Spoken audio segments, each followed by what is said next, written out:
people. That's Yeah, just, you do. That's just how I get down. We've You gotta talked hold about it down, this. bud.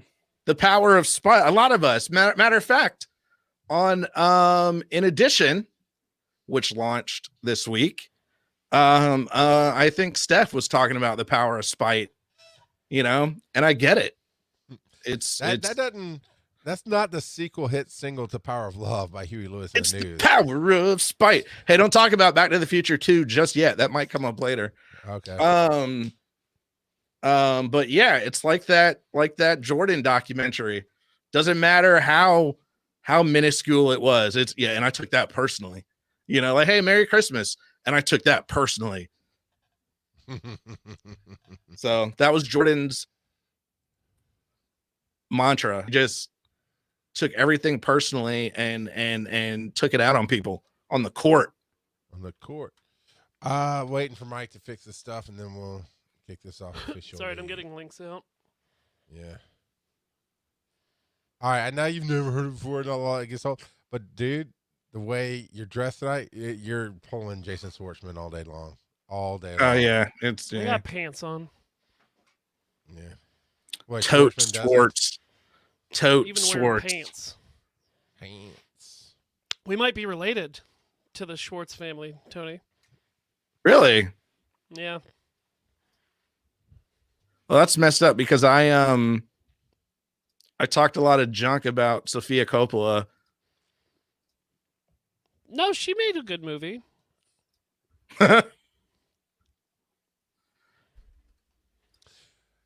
Ted Lasso. If you guys have the ability to watch that, it's on Apple TV, whatever. So you may or may not have that, but if you find it otherwise, it is phenomenal. The way that Jason Sudeikis wrote it, and he stars in it. It's just such a good blend of English and American humor. It is brilliant. Sup, 404. That's my team. Tilted, sup, Stealth King, sup, Forger. Wait, what?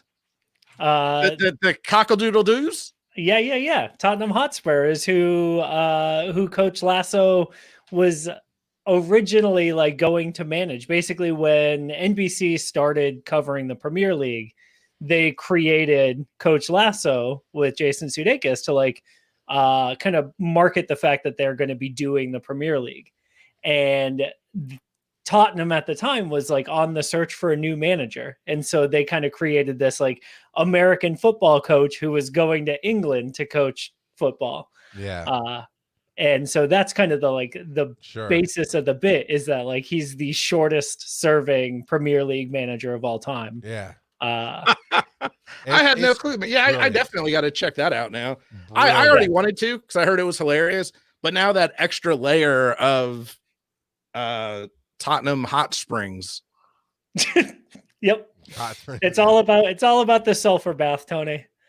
That's what the English fucking love, you know. All right, you guys ready? So speaking of Warm Springs in Georgia, a couple minutes from me, where the little White House is at, had the Sulphur Springs. Yeah, let's do it. So Phil's up. Nope. You said hold on. Sorry. Yeah. I'm looking for God. The way you guys were describing that show, there it is. Did you guys ever see the increasingly poor decisions of Todd Margaret? No.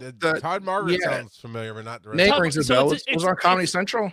It's a David Cross show, and it's kind of the split between that like British American humor.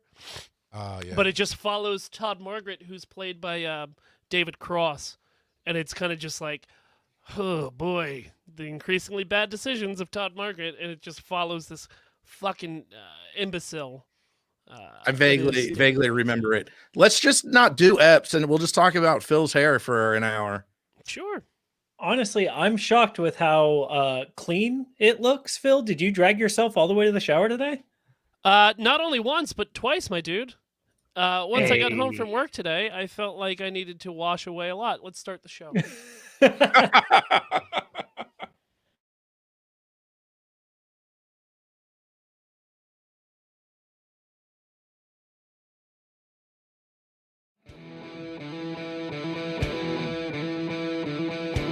You're listening to Almost Daily Discourse with your perfectly adequate hosts, Tony P., Charles, Mike, and here with today's topic is Phil. As of recording this episode, it's January 6th, 2021, and it's at 8 p.m. at night. This afternoon, there was a shit show. And that is as kind as I can say it. There was a protest in front of the Capitol building of Trump supporters, and they made their way into the White House. And they made their way, I'm sorry, into the Capitol. What do you mean? What do you mean into the Capitol? Building. I mean forcing their way from the steps of the Capitol inside the Capitol building. Phil, that doesn't sound like a protest to me. I'm not done. They went a little bit farther and not only took their protest into the Capitol, but into the floor of the Senate and into the floor of the House. There is literally nothing more infuriating to me than things like this. You can say, that they have a right to protest, and they most certainly do. You can even say that, inside protests, riots happen and things get broken. I agree with you. And those people should be held accountable and prosecuted. But to literally fucking go through the front doors of the Capitol building, declaring that the election that we just had was fraud, with zero goddamn fucking evidence, going through the legal system, through courts, through state by state, and yet you're going to continue to push your bullshit through the front doors of democracy, saying that you do not believe in the fucking foundation of our country that people have died for? People die overseas. Women and children. No, women, men, and children. It doesn't matter. People have died to save the fucking democracy that this country is built off of. And you're saying, nah, I'm good. I don't care about that because I have a hunch because of a guy on fucking Twitter or on Parler or on the fucking internet says so? Because you have no evidence? A person is dead. Somebody has died today. And I don't care if they were a protester. I don't care if they were a staffer. Somebody has fucking died in the state capitol. It is horseshit. And now look, I don't care if you don't agree with me. I don't. I don't care that we have different political views. At this point, it's not about red versus blue. At this point, there are no party lines. Even today, the Senate Majority Leader, who I despise as a motherfucking human, I do not agree with him, said it is time to move forward. It is time to put our petty squabbles about who is right and who is wrong. It is about moving forward. You may not like it, but goddammit, you're going to have to fucking deal with it. You know what I did on the night that my team lost the election? I drank. I was sad. I was fucking heartbroken. And I still found myself saying, let's see what can happen. Let's see. I'm not happy about it, but I'm willing to see what's going to happen. And not in my wildest fucking dreams could I imagine a federal building, not a federal building, literally where democracy is held, would be stormed and blood would be fucking shattered and sprayed on the walls there. And to say that I'm pissed off doesn't even start the fucking conversation. Well, Phil, I appreciate you making it your topic this week. There's also a few of us that are chatting in chat, and it's like, oh, can I make a joke? And I eventually will make a joke because that's who I am. But I'm with you. I watch this all day. I recently have some time on my hands. I took a buyout from my job, so I'm not at work. So I've been at home, and I'm like, I gotta watch this. And then it was, time to record, and I was like, I'm just not feeling this. I don't feel fun. I'm not ready to joke and have a good time. And I always look forward to recording with you guys, despite the jokes. But I just was like, I don't feel like sitting there laughing and joking today. So I appreciate we'll take this one topic, talk about it, and then hopefully, at least for the next couple hours, talk about something else and have some fun. Unfortunately, as we are recording this, it is still going on. It's not even over. It's like right in the middle of it. Hey, let's stop and make a podcast. But it was, I have never been a fan, of Trump. I am a general pessimist, and yeah, even I didn't expect things to get this bad. Like I would even joke like, oh, it's the end of the world, ha ha ha. But it's like, oh, this is real. This is actually happening. I am watching some jamokes, if you will, in the Capitol, sitting at the desk. Like, how does I just was watching the confirmations earlier, and it was like, oh, there's Pence. All right, he's doing his thing. That's all right, cool. And then now there's some dude in a bear suit sitting there. Wish I was being funny. He was wearing some sort of weird, I don't know what was going on. But it was, yeah, it was insane. And yeah, I just quite frankly pretty much ruined my day. Mike, I'll turn it to you because I know you enjoy the politics, to say the least. Yeah. So in 2015, we had a presidential candidate who used, like, at best, and in the most forgiving terms you can come with, proto-fascist language on the campaign trail.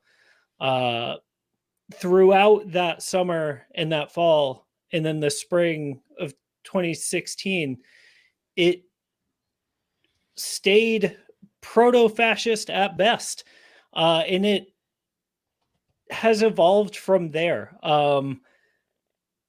To say that any of us should be surprised at what happened today, is to say that we buried our heads in the sand about what was being said and being spread by the highest office in the land. I have a very hard time with any of our elected officials right now that aren't pointing the finger at who, like, is responsible for this. So who's I listened responsible for this, Mike? The president of the United States, Charles. The president of the United States. He's responsible for this. Yes. I didn't say, not solely, right? I don't think anyone is solely responsible for anything, but if he hadn't, like, if his entire candidacy wasn't a foundation of fascism, we wouldn't be looking at a fascist takeover. It's phrases like that is the problem. When you've got all sides running their mouth, you've got media, social media, everybody on each side using terms like fascism, dictatorship. I mean, whatever phrases you're going to throw out that do not encourage connection and do not encourage conversation, that is the problem. Is this right? No. Hold on, Tony. Is this right? No. But you cannot have a conversation when you come in saying, well, it's the president's fault. Now, there was issues there, but for decades, coming back through the 90s, politicians and news started using terms to paint the other side, whatever the other side is. Charles, That's when what's wrong. when someone engages in fascist behavior, what do you call it then? No. I want the answer from Charles. So give me a direct example, Charles. because I'm not going to address fascism behavior. Give me something to talk about. Give me one thing. I'm not defending them. I'm trying to say there's good and bad on all sides as far as what they did. Now, do I defend Trump? Hell no. Should he have stopped? Should he stood up and say, don't do this? Yeah. But you cannot sit here and blame one person when you're using terms that shut down communication. That's the ultimate problem with all this bullshit today. So, At the end of every episode of season 1 and season 2 of Botch Podcast, we ended it with, and as always, if you slaughter a small animal, screamed botched, and we'd hear you. Now look, if there was a weird case where this showed up in the news, I would take responsibility for that, because I am telling people who listen to me, who take my word and put it into their ears, I would take responsibility for that, because it is my words that I am saying, and they're listening to them. Now look, nobody should ever put their faith behind any politician. Ever. There you go. Nobody should ever do that. They do not, though they are elected by you, they never are working for you. But at the same point that Mike is making, it was his words, it was his actions, it was his tweets that made it okay.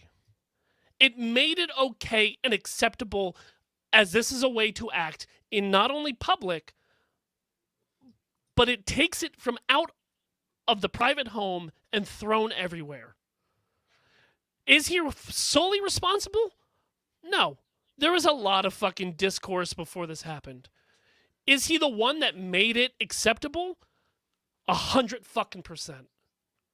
And where I think Charles, I agree with the point Charles is making, although I don't think it's relevant to the conversation. The point it sounds like you're making is everything shouldn't be us versus them, black and white, which I actually totally agree with. Yes. And yeah, I have Republican friends. I have white people friends. What? No, I have Republican. I have friends around the gamut. I get along with a lot. They of all people. look the same to him, though. But yes, it's the blindness.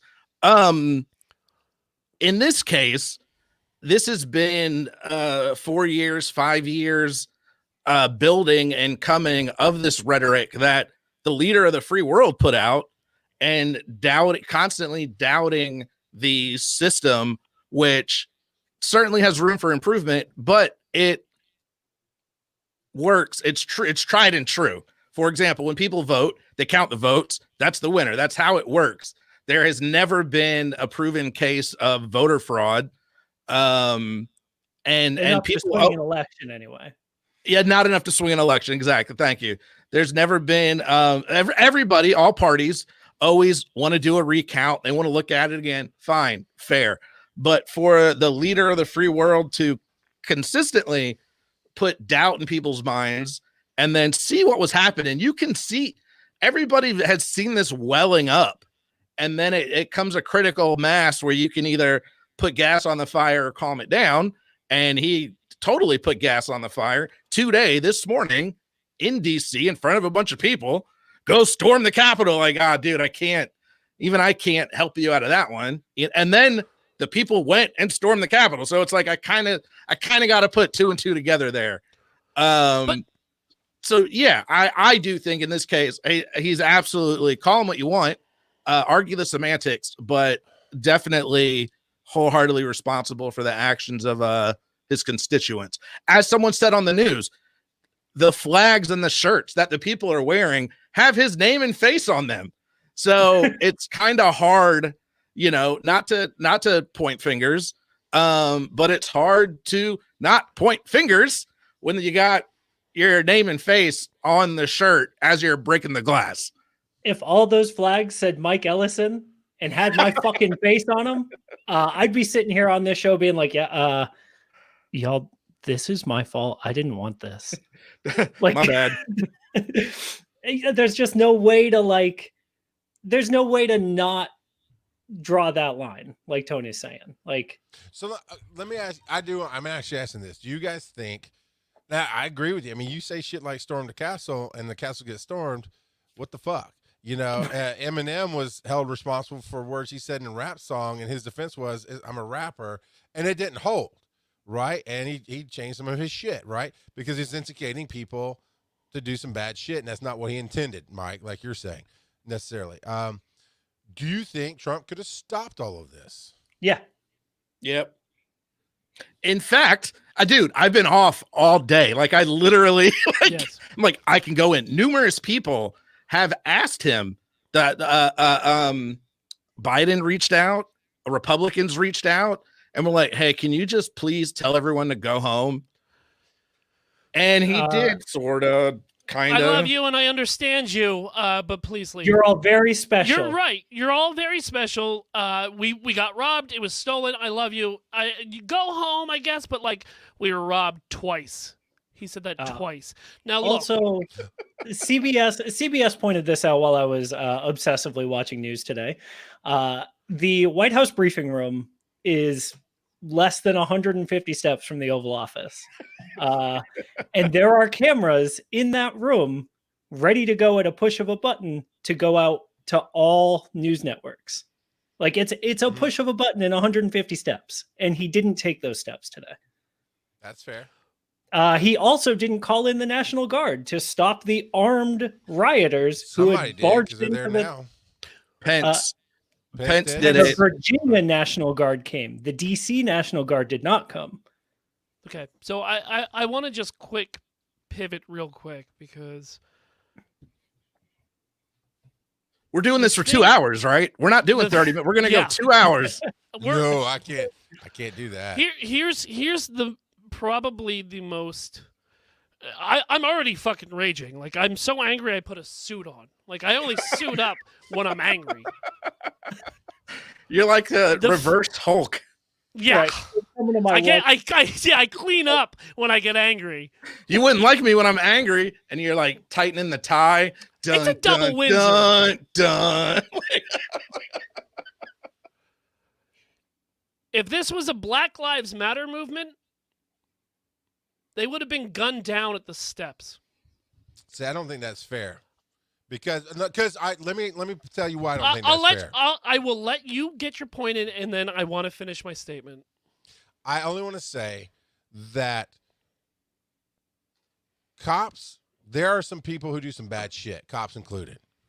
But as a whole, they are there to not only protect the public, but they have to follow orders, and a lot of bad shit happens because of bad orders. And I have to imagine being in the street, don't have any facts, this is feeling, I have to imagine it being in the street, as I am, that they were told, every fucking camera's going to be on you, you don't fucking do shit. Because we don't I have no doubt that... Finish your sentence. I have no doubt they were ordered not to shoot, and that's the problem. Like that they clearly the lack of I'm pulling up a text here that I sent someone that I thought kind of summed it up. All right, there it is.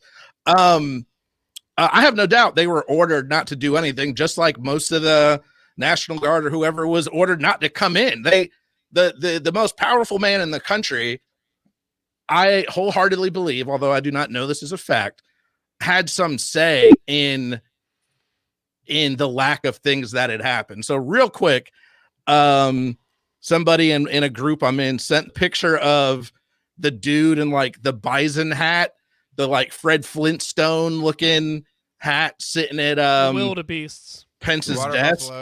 Yes. And a white friend of mine said if that dude was black, he'd be dead. And what I said to just my friend, because it's true and it's how I felt, was, man, them brothers would have been dead hours ago, which is unfortunately true, in my opinion. We've seen people get shot and killed for way less, which is why I have to believe breaking into, I don't know, the Capitol building of the United States would probably most likely result in somebody getting shot or choked out or 8 people kneeling on him or something. The National Guard would have showed up. We did have somebody shot. We did have somebody killed. Somebody died in the fucking Capitol building, guys. Like, I don't care what side they land on politically. Somebody lost their fucking life inside the Capitol building today. They shouldn't have gotten that far. That's the problem. That should have been quelled. I agree with you. Once they're in there, and whoever it is, because I really don't know, rioter or not, once they're that close to the state officials, which they never should have been. You know, you have to unfortunately most likely defend the state officials. Yeah. Well, But again, I do not I just know. want to get my point out. I do not know Phil. that was a fact. Go ahead, Phil. You had Lafayette Square cleared out with rubber bullets, media, protesters peacefully there getting riot shields in the fucking mouth, just so that the president could get a photo op in front of a church holding a Bible. People are getting beaten in the fucking streets just so a photo op can happen? This is my point, Charles, is that peaceful protests in public spaces are getting rubber bullets. They're getting fucking tear gas. They are getting pushed around by the police. And yet these motherfuckers somehow make it into the fucking Senate hall, hanging from the fucking rafters, taking podiums, and literally nothing happens to them? Like, that's fucking insane to me. Like, I have seen a lot of shit go down in my life. A lot of shit. But literally, the order of just, no, we're all cool. Don't worry about it. It's going to calm down. We're going to get the police in here. Charles, I knew about this yesterday. I knew that this was happening yesterday.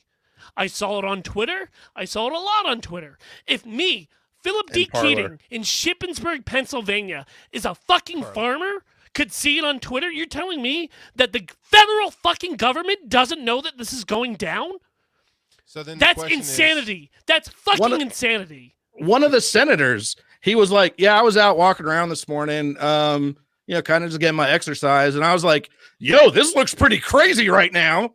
There's a ton of people lined up. This doesn't look good. Like, well, I'm going to go back inside now. Like, there were dudes with screen printed T-shirts that said MAGA Civil War with today's date on it. Everybody knew it was coming. You know, like, it wasn't a secret. To Phil's point, it wasn't a secret. The question you have to ask is why was it allowed to happen? Because it's not just one person calling the shots. There's multiple people in many, many different places that could have said something, could have gotten reports out going, this is what we're trying to do to stop it. Why wasn't it stopped? And that's ultimately what we're upset about. I have a speculation because the most powerful person in the country that controls all of the government organizations, the president. It's the president. No, I know Charles. you're talking about. He doesn't control you look all the confused. You're telling me that Pence hasn't come out already before this happened and said, "No, I'm breaking from Trump. The election's over." People no, actually, have he their didn't. own minds, Tony. He doesn't control shit. He had no, Pence had not gone against Trump until today, late today. I saw reports yesterday that he went and said, "I'm not going to overturn it." This is before today. That's the overturn the election. That's what I'm talking about. And that's what spawned. That's what spawned Trump speaking out. And that's my point. Is he doesn't control all this stuff, and he's a lame duck president. People can still have their minds and step the fuck up. But if President Trump, lame duck as he is, whoever the president is, calls the police and say, hey, there's no cops coming to this, Pence can't turn around and be like, JK, do send him after all. Yeah, the president runs the country. Dude, are you telling me if the president told you not to go to work today, you wouldn't go to work today? I mean, I'm assuming you have a job. I know I'm not a government agency. It doesn't matter. The police, the local police are not controlled by the federal government. They're all local government. And they can still step up. If the commander-in-chief of the military threatened me, I would probably do it. And then bitch about it later. And then I'd come on the show. Military. Right. Like I'm afraid the guy with the button also wants to use that button against me. And if that dude calls me, I don't know what I do. Me personally, I'd probably tell him to fuck off and quit. 5 years ago. But like at this point, and it's been proven in court. Sorry, Phil. It's been proven in court over and over again. Military court, federal court, civil court. Following orders, I was just following orders is not an excuse. It doesn't fly. You're Yeah, right. but that let's, comes to let's when look you at kill Germany. How people. did Germany deal with that in 1940 fucking 2? They sent them to America, Phil, after the war. That's how they. Oh, and that's how they thank dealt God we with it. got to the moon. God damn. And my last point, because we are getting dangerously over time, is that there was a 6 o'clock curfew. 6 o'clock made by the fucking mayor of D.C. And I sat there and I watched for 10 minutes. And nothing fucking happened. Nothing There were happened. 15 arrests today, Phil. 6:05 went by. Nothing happened. Still, a law, a rule. And that is what really fucking threw me over the edge. Because I have seen New York City. I've seen Philadelphia. I've seen fucking San Francisco, Oakland, fucking Austin, Texas, DC. Every fucking city that I saw during the George Floyd fucking protests and riots, when that curfew came down, so did the fucking face shields. And the fucking arm shields came up and started marching people out of there. Now look, you may not agree with everything that I said today, and to be honest with you, I don't give a fuck. At me on Twitter, at Imaginary Nomad. I really don't care. I don't care if I lose fans or friends over this. I am putting my fucking foot down. It's not a fucking red versus blue right now, guys. It's about literally what this country was built off of. It is the fucking heart of democracy to fucking accept and understand how the process is made and done. And what happens when your team loses? You put your tail between your legs and you say, you know what? We had a good game. And let's fucking try. Let's practice over the 4 years. Let's go back out there and fight again. This is coming from an Eagles fan. And the fact that there's a literal war on our democracy by people who cannot accept outcome. It's sickening to me. Mm-hmm. Like, it's literally... I don't agree with everything that happens in our country. I don't agree with everything that happens on Capitol Hill. There are lawmakers that I have fallen in and out of love with because of decisions that they've made. But at this point, at this very fucking day, there needs to be an understanding about what the storming of the Capitol actually means. We can either stand together as a nation or hang separately. So for my show the love this week, I don't have anything fucking queued up. I'm giving it to twitch.tv/a swan named Emily. They were supposed to have their Doodle Crew today. They postponed it because of literally an act of fucking terrorism, domestic terrorism that is framed in patriotism. That fucking that stream that was supposed to be about coming together, highlighting creators that are making beautiful shit, got postponed because a bunch of fucking babies.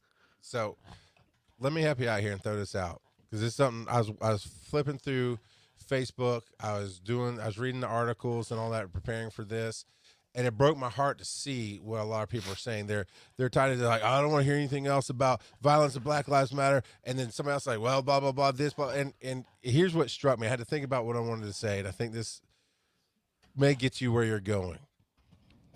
We've turned politics and media into religions, and there is no, as a society and as a human culture in this collective United States, we have lost forgiveness. There's no forgiveness in politics. There's no love in politics. There's no humanity there. And we've made it our sole focus for a while now. And what happened today is a proof of that, is there was no humanity in all that. There are people posting bullshit on their Twitter feeds and their stuff showing off. There's no humanity here. And if we're going to come together, we have to remember what it's like to be a human being and to choose love. When we focused on years and years ago, when we focused on love wins, it helped. It helped bring people together. It helped heal. And that's what I hear you saying, Phil, is you're not just upset about what has happened, but what it means. And the relevance is, that's what I keep saying, is if all we do is focus on my side versus your side, then we lose who we are. And that's fine, but I'm not going to let you end the. I'm not going to other. let you end the episode with that Go because ahead. that's not what's going on in this particular scenario. I agree that let's take a step back. Let's not hate. Let's not find any excuse to hate somebody. But I will hate, and you guys, I don't hate anybody. I really don't. But I will say that I hate those who decided to take it upon themselves and break into our nation's capital to try to flip a vote because they were convinced with zero evidence that it was stolen from them. So I'm not gonna sit back. I don't want to hear what they have to say. I don't want to hear what they have to say. I don't want to. They don't know how to forgive and take their loss. They don't know how to love their fellow human being. They have lost their focus because they bought the rhetoric, Tony. That's what I'm saying. I'm not telling you to suck it up for them. I'm telling you, as a whole, you and me and them collectively have lost that ability to forgive and remember what it's like to be human and to love each other as people first. Next episode, we're going to talk about the psychological elements of cults. So stay tuned. Yeah, we're not doing that. No, but that flows. That flows exactly into all this. But it really is. That's my next. That's my next soapbox that I'm not going to get on because we're done. But now we're going to turn it back over to Phil and let him. Let's take. I thought Phil was done. I thought we were wrapping it up. I just wanted to give him his final. I'm not promoting myself. You can. We're done. Me on Twitter, man. I'm fucking done. I'm going to smoke. I'm disappointed in my nation, and I got nothing else to say. Let's take a break and come back with some fun non-political topics. Phil, before you go, I wanted to make fun of you for your speech and wearing a suit. That's what all this was, right? This is an Emmy play, right? You he just walks away. It's who goes to Washington? I know, Mr. Smith. Mr. Smith? I mean, it's not time for bits. We don't do bits right now. Special runoff. Unless you're on Katie. Twitter, Twitch, then you can throw some bits. It's always about bits. Bits for I will go to my grave fucking doing a bit. Honestly. It is my goal, Matt, and I'm not being funny. It is my goal to go out like Andy Kaufman, where people is he joking? He's been dead for like 20 years. I don't know. I think he was joking. No. You sure? I think is he Bob Zamuda? I don't know. But did you see him pile drive that chick? That was hilarious. All this has been building for years. It's horrible. And it's shit that maybe this is a tiny break that we need instead of a huge break. I mean, like broken something, not a break from taking a rest, but we broke it, right? This is not right. This is broken, because I think personally, as a nation, we need something to break us, to get us out, our heads out of our asses and get back to what it's supposed to be, which is taking care of each other, be excellent to each other, right? It shouldn't have to get to that. It shouldn't have to, but it's been nobody wants to listen to each other. Internet, what's the opposite of domestic? International, whatever. International terror attack enough? Aren't we still never forget? Never forget. Not. Dude, never forget. People forget. No, but they do, Tony. That bullshit after 9/11 where all the American flags went up. I went, no, that's bullshit. You didn't give two shits about being a united nation until this one thing happened. It will fade. And it did. And we went back to fighting each other. And that's ultimately, I mean, again, I've said it before. When I saw Trump put his hat into the ring, I went, that's not the best president we could ever have. He's not even going to be a good president, but that's the president we're going to get because this is what this nation is right now. It's a goddamn. I want to throw a definition into chat here. It is the definition of fascism.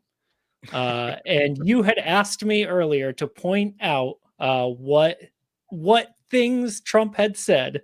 No, I said, what did he do? that to me signified fascism. See, And the so last I'm gonna parts don't. I'm gonna apply to throw me. this up here, and Yeah. you tell me what, if you really don't have an idea of where someone might say, "Hey, that thing Trump said, that thing Trump That's it. encouraged is super fascist." Buddy, I'm not saying he's not saying stupid shit. I'm saying, what has he done? Where's the dictatorial leader? Where's the severe economic and social regimentation? Where's the forcible suppression of opposition? Literally right now, Charles. Everything today. Yeah, Like the fact that he's been telling everyone that the results of a fair and like verified democratic election are invalid is suppression Is of which- opposition. Is a forcible suppression. Saying that is a forcible suppression of opposition? yes. When you're the most powerful How? person in the free world, Because words have consequences. You argued this earlier. Yeah, words do have consequences. and And no, people- I think you play should both shut the sides of it, fuck dog. up. When When- it got past was it this January 8th, whatever, there was a deadline that everything had to be done and the votes are ratified. Now we're just waiting for the electoral college, which is supposed to be going right now, but obviously shit's happening. But it's not forcible. That's my problem. When you want to use definitions, forcible is an action. It's a force. It's not saying bullshit. And now I'm standing with you, Mike. I'm arguing in certain points because I feel like you always come with, it's just he's a douchebag and my side's right. And maybe I'm reacting wrongly, Mike. But it's not forcible. He can say whatever he wants. He's stupid and he's wrong and he should have done better. Or somebody should have shut him the fuck up as best they could, right? I'm saying, Okay, so and that's my point what to Tony. about Anybody what could have about stepped when up. he marched in the streets, like Phil mentioned, firing tear gas at peaceful protesters and hitting the media with shields to take a photo in front of the church? What's the whole And- story and- there? That's my problem. That's the You whole cannot believe story. What's been no, it's not. Were you Literally- there, Tony? I'm What's telling that? you, from being in certain situations like this, it's not the fucking whole story. We don't know the whole story. You don't, because you only see All right, what they all want right, to then. show you. Okay. I'm not saying it's So- right. I'm not saying it didn't happen, but if you go That's off fair. the shit they show you, it's not the whole So story. for the sake of the argument, let's assume we don't have the entire story. What element would make that okay? Of what? No, I'm not saying there's an element that makes it okay. So but there's nothing multiple more to the elements. story. So There's there's definitely nothing- forcible So, oppression, no here's matter what what could happen. happened, right? Right, Charles? No. Because here's what you're missing, Did Mike. he use force? I'm going to Did do he you now. use force? Did he order force? I don't know. He Did ordered give the the cops. order, go out, shoot the fucking press, and let's clear this area. Yes. I mean, or did he say did he say when the looting starts, the shooting starts? Now, I'll be honest, I don't know, because I keep I keep trying The to keep answer is my shit yes. out of this. He did say that. Did he also Um, say, Yeah. "Proud Boys stand up and stand by"? That, again, I don't know. Yes. I'm taking your word Also for it. Yeah. yes, Charles. Also yes, is the answer. And to so here's the question. Literally, now you keep saying he's the most powerful man, but he's one person. Literally, one person. There's so many people. Every sworn officer. All right, No, let me listen, interrupt listen. you. Let me- no, I'm ask gonna another interrupt you. question. Go Uh, ahead, Mike. We all agree that Mussolini was a fascist, right, Charles? The Yeah. Italian dictator. Mhm. Can we agree that he was a fascist? Yeah. Do you know if Mussolini ever pulled a trigger? No. I said give the orders. Okay. So Mussolini Do we absolutely know- controlled the military, but the we American. know My point is, in America, every elected official, every officer, everybody who serves right for the government has a sworn duty to protect the public. So if Trump's going off, and he is going off fucking left field, it's supposed to be everybody's responsibility around him to stop him, because that is the Sure. sworn duty of them. So a lot of fucking shit failed that led to No, today. that's not the sworn duty of everybody to. If that was the case, nothing It's to would serve ever the get America and done. protect the public. No, the branches of the military, when their chief of staff gives them orders, they don't say, "I don't know, man. I don't know. I don't know how I feel about that." No, it's That's about not that. how. It's about chain of serving command the works. Public. So Tony, honestly. So, yeah, and I'm so asking, you believe if he told the generals in the military to just attack Georgia right now and take over because they let the election be whatever. You know how he's been calling our governor. Yeah. No, I get what you're saying. If he said, "Come," if you ordered the military to come into Georgia and take over, they'd do it. Take. What do you mean take over? Hey, Like martial law? Go my way. Yeah, look, this didn't go my way. You go in there and fucking martial law this shit up. Yes, I do. Yes, I do think that would happen. Why do I think that? Because it happened in Portland, Oregon. He sent the damn squad, the goon squad, to break up those protesters. They had like a week of not. It was never officially martial law, but people there, right? No, I'm for real. I'm with you, Kruggles.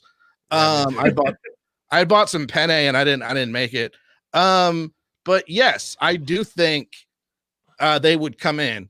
I don't. I mean, it happened in Chicago when the president ordered Fred Hampton killed. What is what? Sorry, but it's happened a lot. I didn't hear what you're saying. What is an unlawful order? We're not talking about. See, people are making it sound like it's cut and dry as. Man, Charles, I know this isn't what you said, but for the sake of example, Phil, you might want to step away. I thought, I mean, Spider-Man 3 was kind of disappointing. I thought, but that's technically not a sequel, so we got to figure out if that counts or not. If it's a sequel to Spider-Man 2, so if the examples people are given of like, well, you can just go and say no, only goes to unlawful. That means like murder a bunch of people. If the president called the chief of staff and said, go to Georgia and murder a bunch of people, then someone might have an issue with that. But if they say, go to Portland and clear up, whatever you need to do to clear up these riots, that's a little more gray. And one more thing I got to get out before we wrap it up. There is no other person in the United States that has more power than the elected president of the United States. You keep coming back to he ain't got that much power. They clearly, it's a perception. Literally the most powerful man in the fucking world. I think we get it. Charles, you don't vote. I don't think we get it. true. You don't vote, so like you don't care. But like, who is more? I do care. I never said I don't care. I do care. I think you've all swallowed the red pill and you're following the lies. And okay, none of that matters. These politics don't fucking matter. Who has more power? Who has more power than the president? We all have the same power. We all can choose Zuckerberg. what to do. There you go. Who's the president of Disney now? But Charles, like, I don't subscribe to the Democratic Party anymore because they don't speak for me. Sure. I'm not eating pills. And it doesn't come down to party lines. No, I get you. Today is not party politics, and that's that. I'm with you. It really doesn't. Like, the Democratic Party that I once believed in no longer speaks for me. To be fair, I say right now we all pass a joint around for a second and reset. Get ready for to be fair. I'll say this. This will be my little jokey joke to get us out, and we'll start my segment. But I think my Georgia senators speak for me because they're both super radical. All right, let's start. Let's have a fun one. All right, chat and panelists, we're gonna do a fun one. We're done. Hey, that's what I appreciate about you. Right, Tony. I'm seeing because I'm radical. Sorry, because you're. All right. We're doing. Who's had this movie sequels? Is that you, Tony? Me. Yep. Okay, I got you, man. I know where it went, Steph. I know where it went.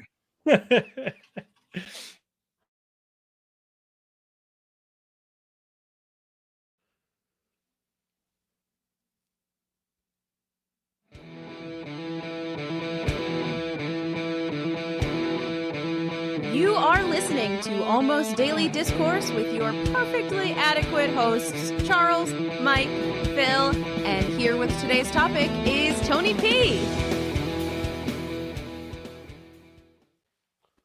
Hey, what is going on, listeners and chat of Almost Daily Discourse?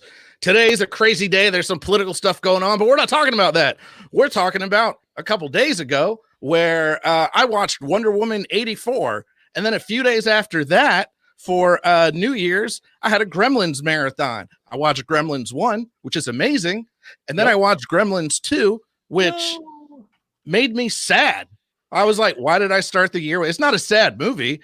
I was just sad that I watched it. And it got me to thinking, what are some bad, just disappointing sequels that you guys have experienced? And I want I want like super disappointment. I don't want like, that wasn't that bad. I want like you went in hype, so excited, and then just womp to the largest degree. I'm going to give you guys an example because again, Wonder Woman 84 was to me disappointing. Gremlins 2 is a joke. Benjamin's dad, Benjamin might be watching. Go to bed, Benjamin. He today said the second Thor. Remember that one? Thor Dark World. Oh, yeah, exactly, Hero. Even he hated that one. Age of Ultron. Remember that? I'm talking these bad for me, my favorite movie of all time, believe it or not, has a sequel. Phil, do you know what that movie and sequel is?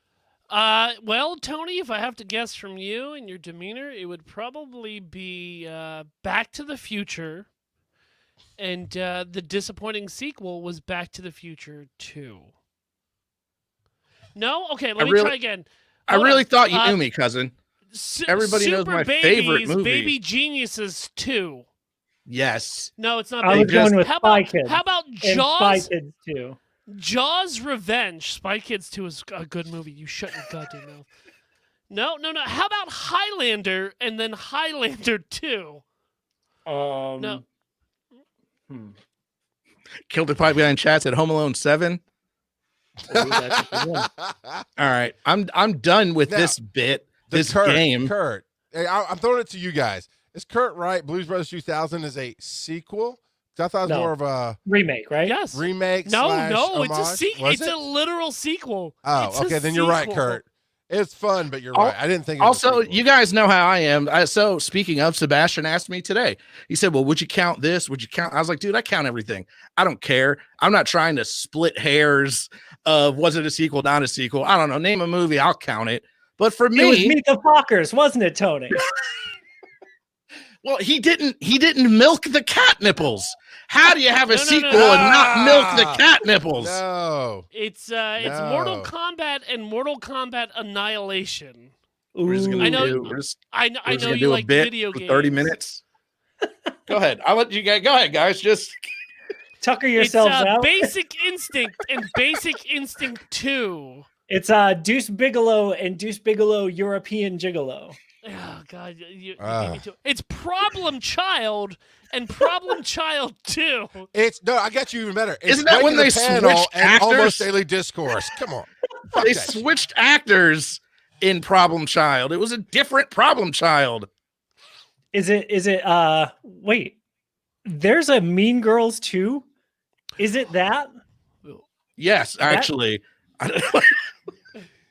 Nailed it. They made a Mean Girls 2? Apparently. Caddyshack and Caddyshack 2.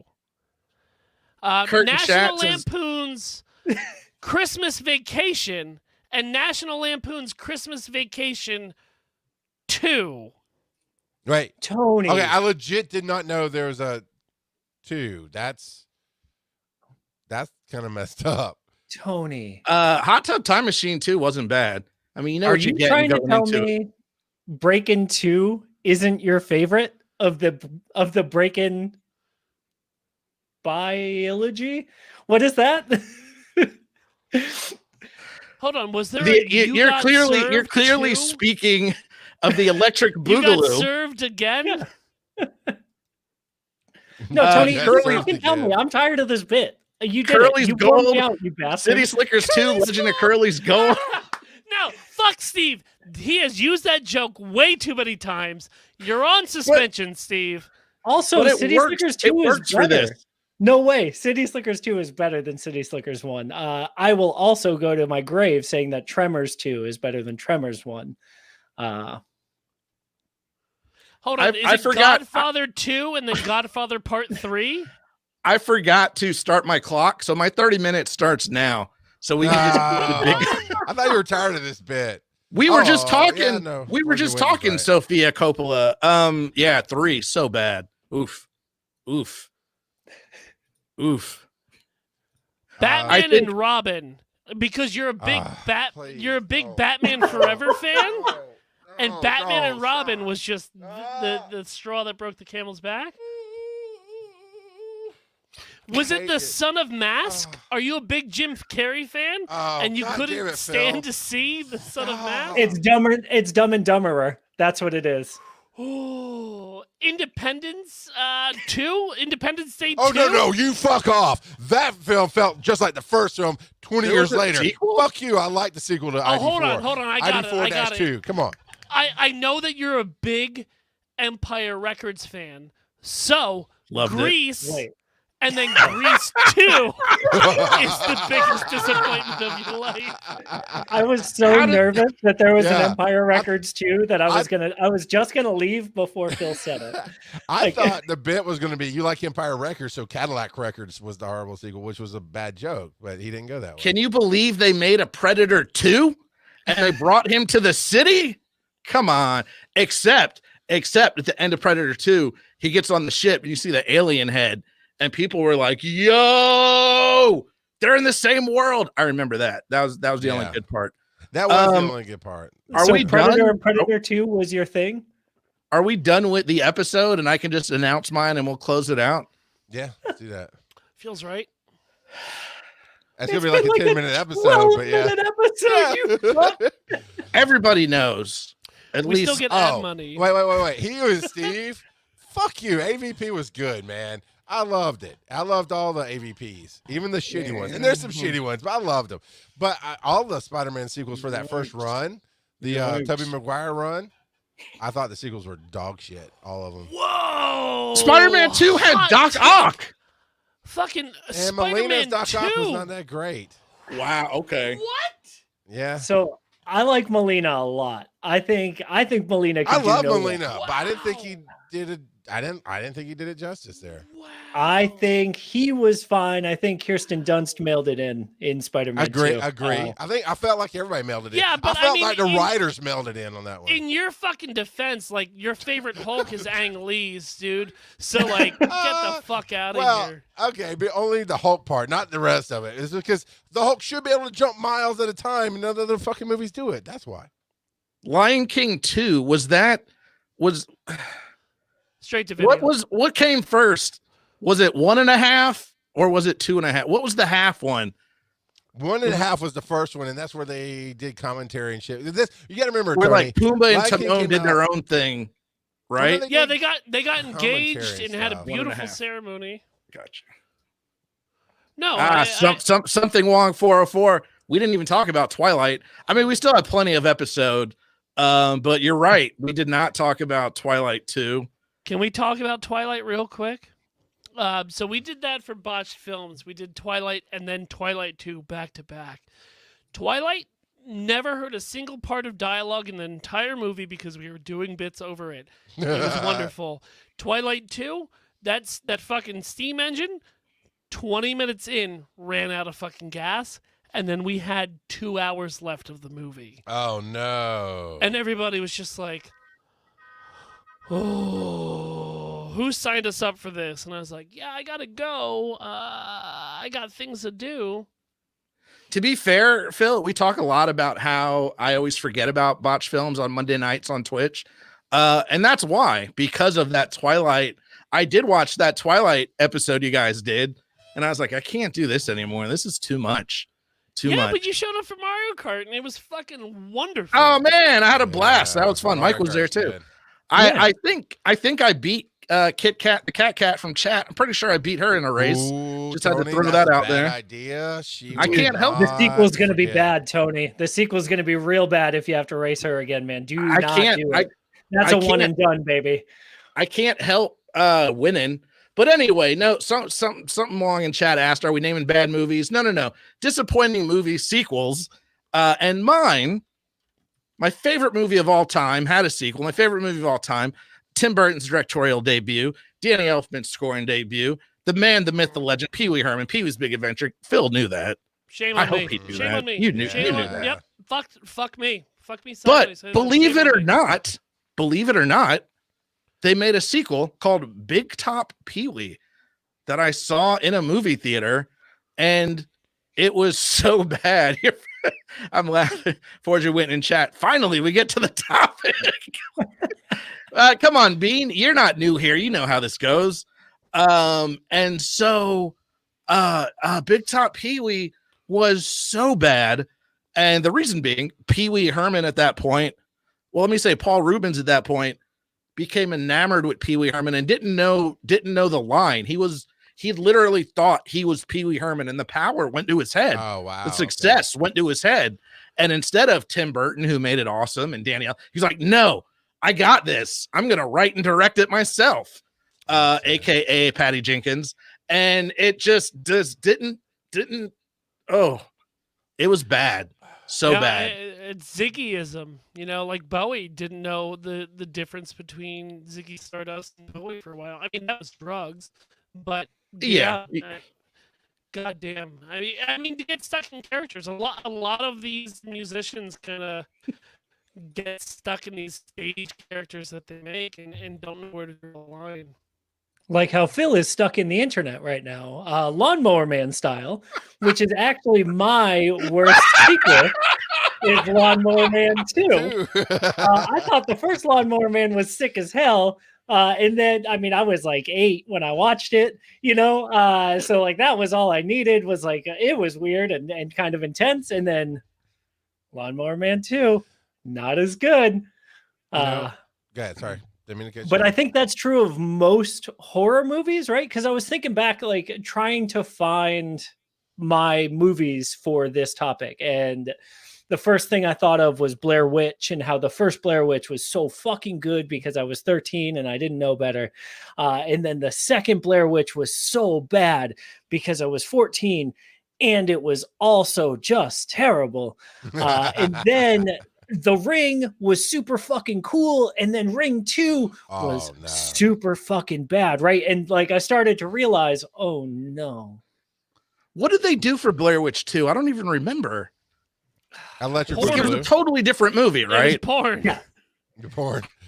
Yes, Blair Witch 2 was called The Book of Shadows, and it was like a straight up horror movie. Like it was a regular, like it wasn't like shaky cam. It wasn't documentary. Thing, yeah, exactly. Like it followed like real filmmaking conventions. But I mean, is there a horror sequel that is good? Some people were saying that the Nightmare on Elm Street series got better. VO by Kurt says Nightmare on Elm Street got better after the first movie. Paranormal. Right. I don't like horror films, but I heard so much about it. I had to go check that out. It was just the filmmaking on Paranormal was fucking phenomenal. Even I was like, how the fuck did they do that? Right. But that's it. That's it. Paranormal. Okay. Yes. Now I didn't not to be confused with Paranorman. That was a great movie. Yeah. But they did this show. The crew, the writers and whatever, the guys who did Paranormal Activity did this show about the Amazon River. I can't remember what it's called. It was not great. It just fell into every TV trope you could fall into about wait till next week. And it was just, I wanted more after seeing that film. So, you know what? Oh, go ahead. I'm sorry. I thought yours was Paranormal to the Amazonian HBO special. I got another one. Come around later. Go ahead. No, what's the other one, Charles? You know how much I love my boys, Bill and Ted. I do tell people at work, I got 2 rules. I got 2 rules for work. Be excellent to each other's number 1. And then there's another rule off another movie. But Bill and Ted 2, I still love moments of it, but you don't remember until you go watch it that it takes an hour to fucking get good. It takes an hour. It takes so long to get to the good part that it just, I wish it was better. The third one, Bogus Journey? Excellent. Yeah, Bogus Journey. Yeah.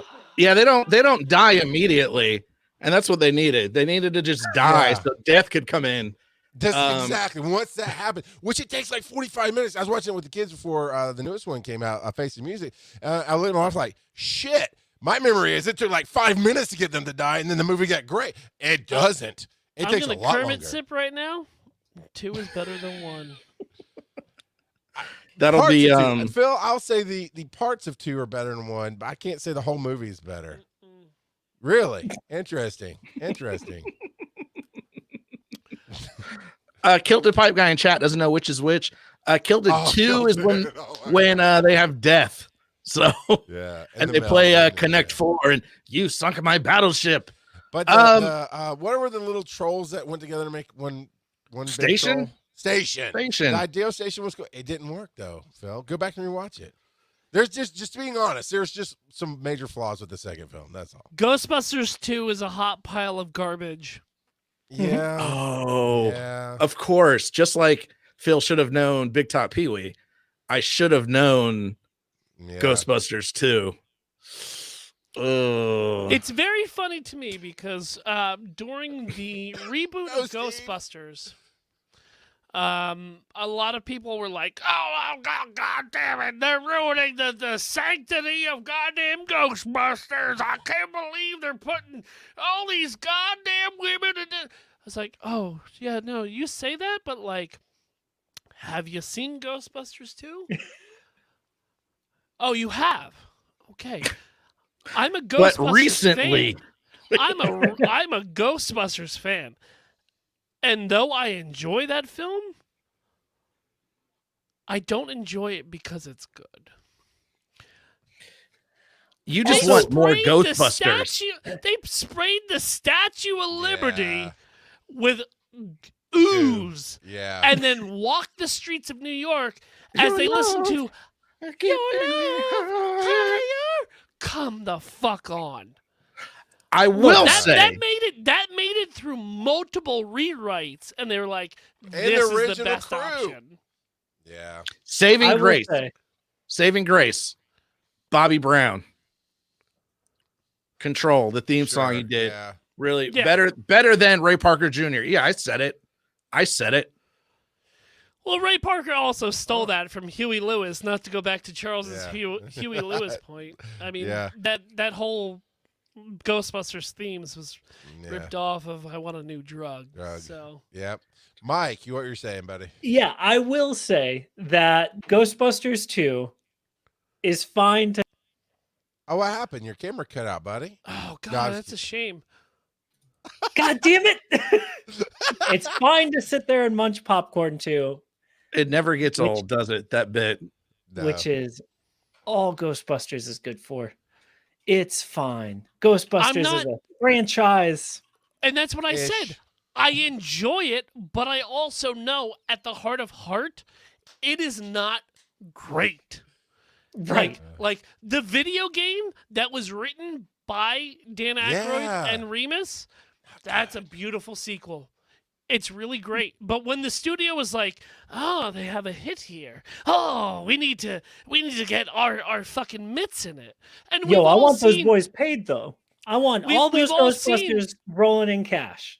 So But we've all seen that, like the hell and fury that they went through to get that original movie made through the Netflix series, the films that made us, right?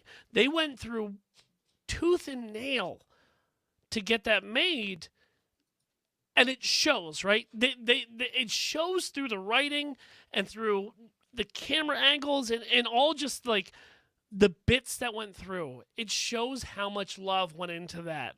And when I look and compare the two movies together, it's just like, oh god, I understand. Like even them opening the movie where they're like, "We're doing birthday gigs now." It's like these motherfuckers saved New York and the world, and they're working birthday parties as appearances. Come on. All right, couple things real There's- quick. One, Stealth King in chat said Teenage Mutant Ninja Turtles 2 and 3. I didn't like compared to the first one. Don't speak ill of Secret of the Ooze. The Ooze, Yeah, that's that, Super dude. Shredder.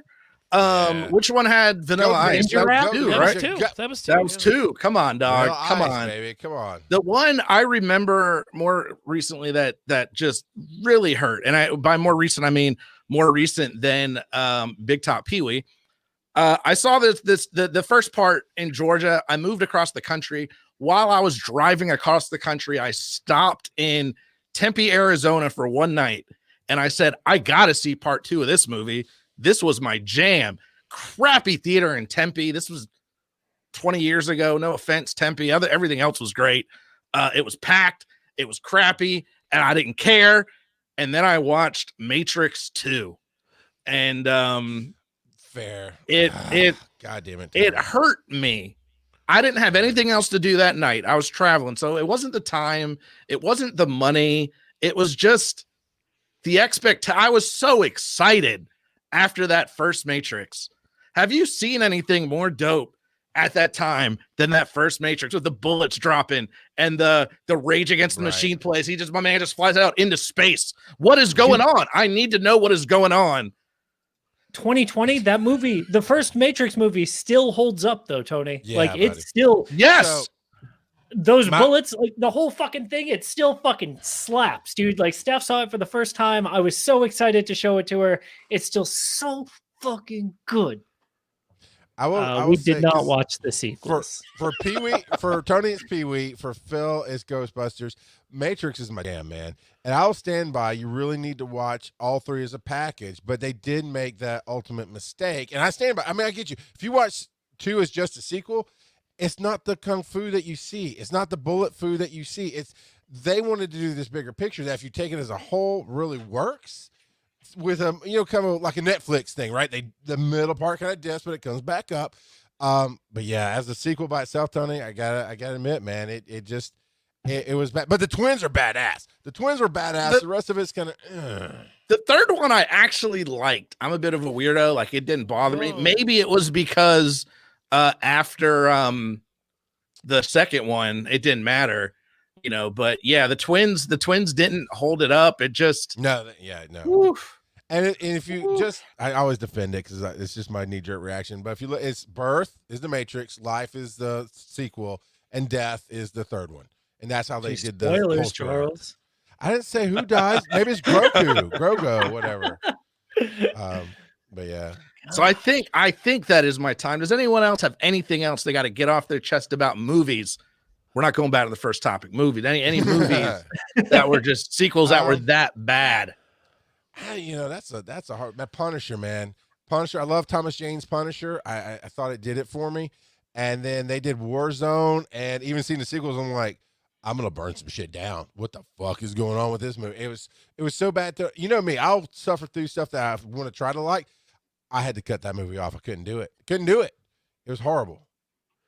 Well, let's for Crackles in chat. Let's hope they're working on that Cats 2. Oh no, Stephanie. 2 cats, 2 Parias. I'm about like to disown in addition. 1,000%. I like it. I like it. Oh my god! So here's hoping it happens. It's not what 2021 needs, but it's what 2021 deserves. Already. Cats 2 Cats 2 Parias straight to HBO Max because theaters are gone. So that is it. That is it for this episode. Oh, Phil has one more thing. Yes, Phil. So we've kind of skirted this the entire episode, but like we're talking just pure sequels because there's a couple like part 3s that have just been atrocious, right? They get us with one's great. They bring us even higher with part 2. And then part 3 is just like a limp cock in your hand. Yeah, part 3 is The Last Stand. Ooh, yeah. You got a third one on your mind, Phil? God damn. No, this deserves a shout out because it's hilariously wrong. But honestly, you want a sequel that's better than the original? Check out In Addition on Monday, January 18th. Oh, it's so cute. It's so cute to think that the sequel could be bigger than the daddies. No, thank you. So, I mean, that's a sequel that I can get behind. Yeah. Tell you what, Phil. We'll you can steal that topic and we'll bring it back. We'll recycle it for a part 3, whatever those would be called. Threequels? Ha. That's it. Let's wrap. Well, if you're Alvin and the Chipmunks, they're called Squeakles. The Squeakles. You're right. You're right. Does that make In Addition the sequel? No. God. That's sexy as shit, Charles. Wow. Yeah. Is it not a female-led show? How's that goddamn sexist? It was at a good part to end it, man, and then it just got weird. So I'm gonna try to bring it around. Chat listeners, thank you all so much for checking out this episode. Back on this one, I like that one. You can this find is gonna be a rough 4 episodes, you motherfucker. I never have Charles's back. You can find me on YouTube. Nope, I'm not Imaginary Nomad. Oh, okay, there you go. You can find me on YouTube at youtube.com/Tony P. Henderson. Just recently talking about who should replace Alex Trebek? I got 10 options. I'd love to hear what you guys think. You can find us on Facebook, Almost Daily Pod, Twitch, Twitter, Almost Daily Pod. Hey, if you're watching us on Twitch and you haven't done it yet, please hit that follow button. It's a little heart. If you're watching on YouTube, hit subscribe, follow, heart, whatever you have to do. You know what else I love other than hearts? Twitter. Twitter's getting my shout out today. And that's it. Guys, have a good one. Stay tuned. We have another episode coming up next where somebody is talking about shuffling up or dealing. I'd be curious to find out what that's about. So stay tuned. It has to be Phil or Mike. Yeah. Because I now see Dream Vacation. Woo. Dream Date. Mystery Dream Date. Mystery You Date. muted yourself, Phil. Yeah, I can't unmute you either because you chose to mute yourself. Yeah. I tried, bud. Mystery Date. I was going to keep saying I that don't want to over be and over again. unmuted. I'm good. I was just singing the Dream Daddy theme song. Who's it gonna be? Who's it gonna be? Dream Daddy. Dream Daddy. Who's it gonna be? You know, Who's it gonna be? You want to talk about Yes, Steph. a missed LeVar Burton, yeah. without a doubt. Yeah. Go watch my video, but that's number one. I'll just tell you now. LeVar Burton. God damn it, Tony. I should have shouted this out while we're recording the podcast, and maybe I'll give you my love. We're doing two more. It's okay. I know. Check out Tony P. Henderson on fucking TikTok, man. You're cutting those videos like a goddamn pro, man. Getting that minute-long shit in there. It's amazing. I said that shit to Gary Vaynerchuk to see if he'd give you a heart. It's because I've been doing YouTube shorts as well, and so I'm just repurposing them. It's a little so inside baseball. I sent it to Eric. So I was trying to get you some love, right? And Aaron watched it. She goes, I had those same questions. Wonder Woman. Yeah, One. Wonder Woman. Why is she a cat? Yeah. Two. So it's good. It's good. I mean, Yeah, are we it's long good. breaking? It doesn't look like we're long. We kind of did a long break earlier. Do we Yeah, need we another already one? did. We can. I'm good to go. I'm Good good. to go. Yep. All right. So Mike's ready. Put the marker in. If this magicians, I'm gonna be so upset.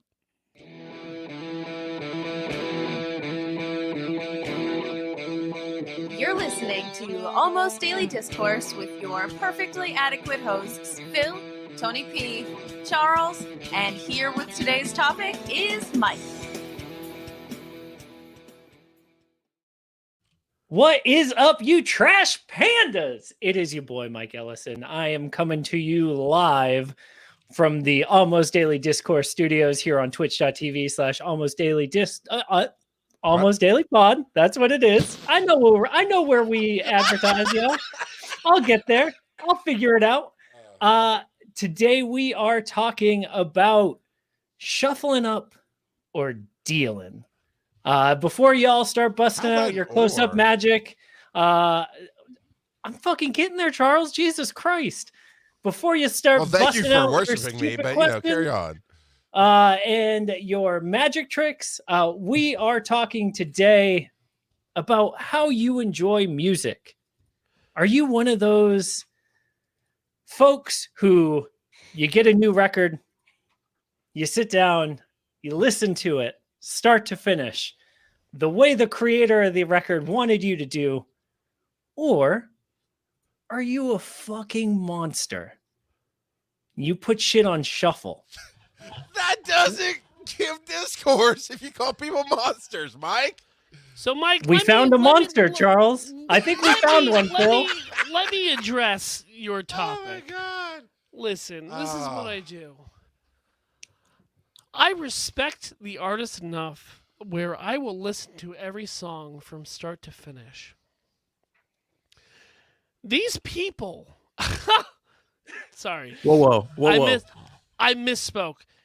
These atrocities that throw it on shuffle and think that they're fully getting the story or the meaning or the heart behind music. I mean, god damn. If it was up to me, you wouldn't have music. Oh, damn. It's not at all. Phil.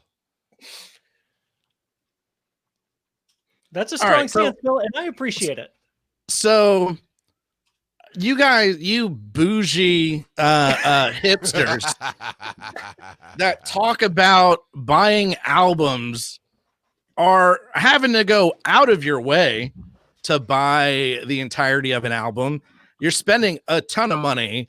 I'm sure you got it on special vinyl that was on like a tire of the Cassette tape, Woodstock maybe? bus or something, you know? So, no, I'm not that guy. I'm not going out and buying an album. I have a lot of different types of music I like. I like genres of music. I actually used to be a radio guy. I like the radio. We're gonna mute Phil. He's not feeling well. He doesn't know how to I hope he respect recovers soon. how to respect other people's time. You know, when I have the floor. You're a big fan of how democracy works. Well, I have the floor now. Don't you even I have the fucking floor. mock that. Oh, So Do not mock that, you son of a bitch. I'm a fan of the radio. I used to love listening to the radio for a variety of things because I'm a bit ADD, and to that end, I still Look at him. have Sirius XM. I still just pick a genre. I let it shuffle. On the rare occasion, I'm in the mood for like some Strokes or some Phantom Planet. I will listen to the entire album, but it's very rare. That's a special occasion.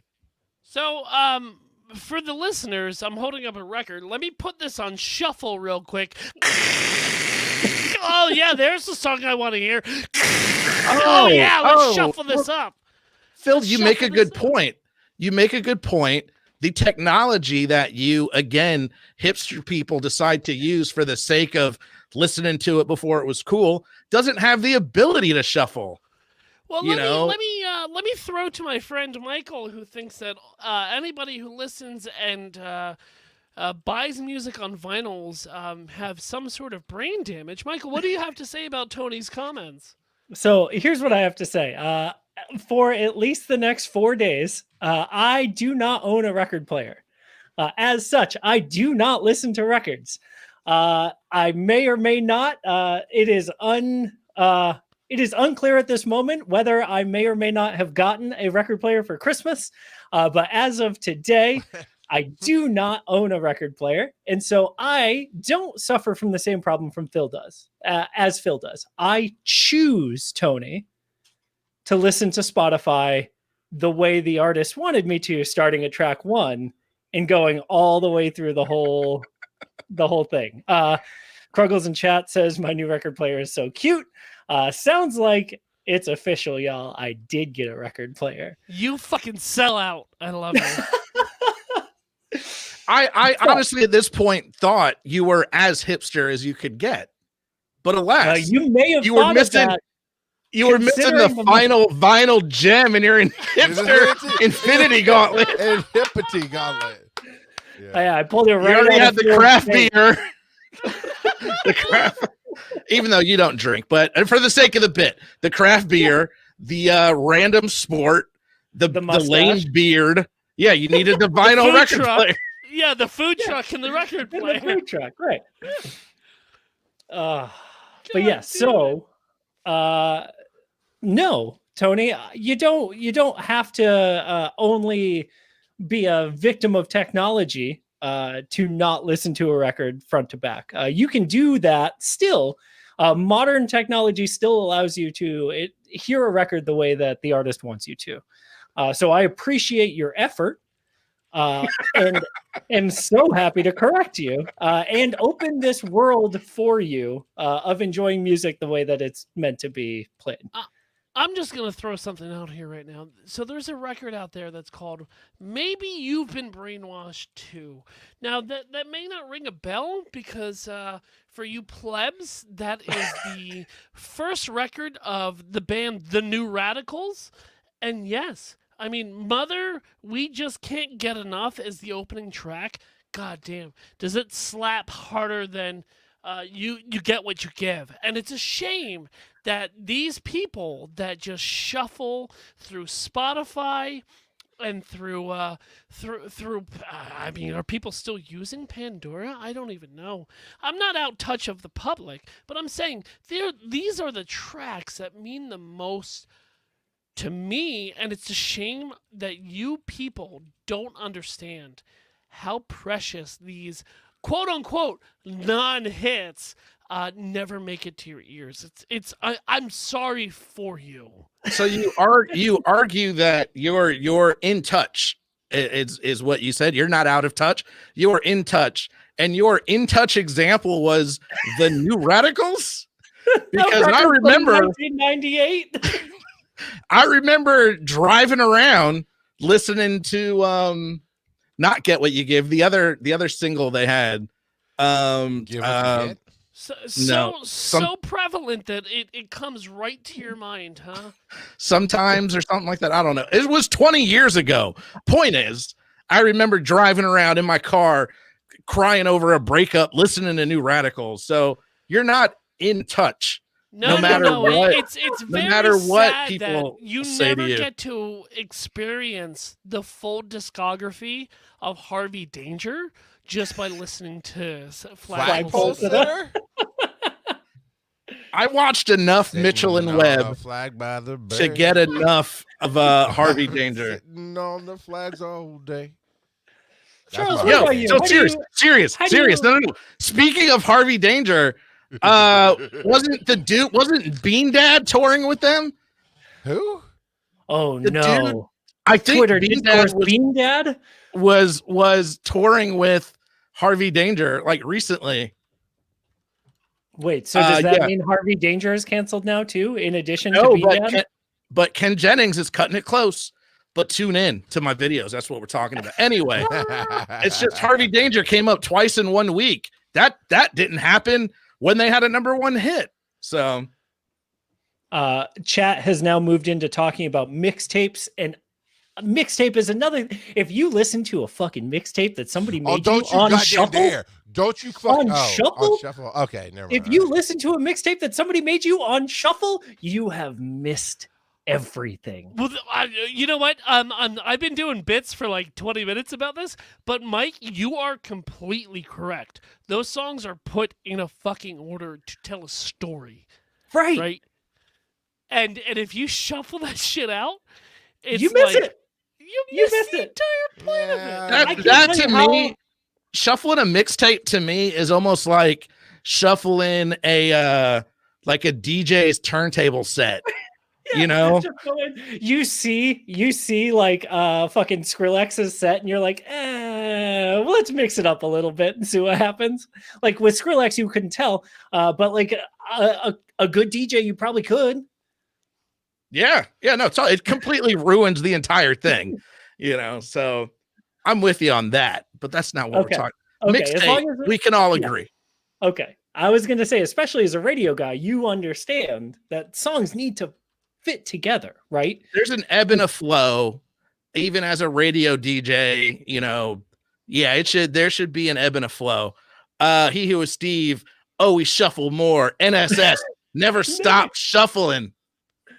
Every day I'm shuffling. Yeah. VO by You Kurt cannot says, truly if you shuffle a appreciate- mixtape. You cannot truly appreciate Jimmy's Chicken Shack's Bring Your Own Stereo if you're not sitting down and listen to that opening track of Spiralin'. Yeah, do right. Why don't you do right by Jimmy's Chicken Shack and listen to the complete album? This is the second time in this show that Jimmy's Chicken Shack has been brought up. And that's not just about too many chicken. times. That's what I used I'm gonna reach out, have them do like a new theme song or something for us. Oh We'd my be like, God, dude, I we talk fucking about dare you guys all the time. Yo, for real? Chat, the two things Pew-pew-pew. that we need you to do this week ADD.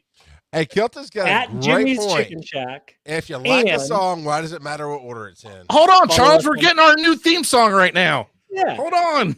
at Jimmy's Chicken Shack for us, and Lord, I follow us on apologize Discord. for these Oh my fools. God, God.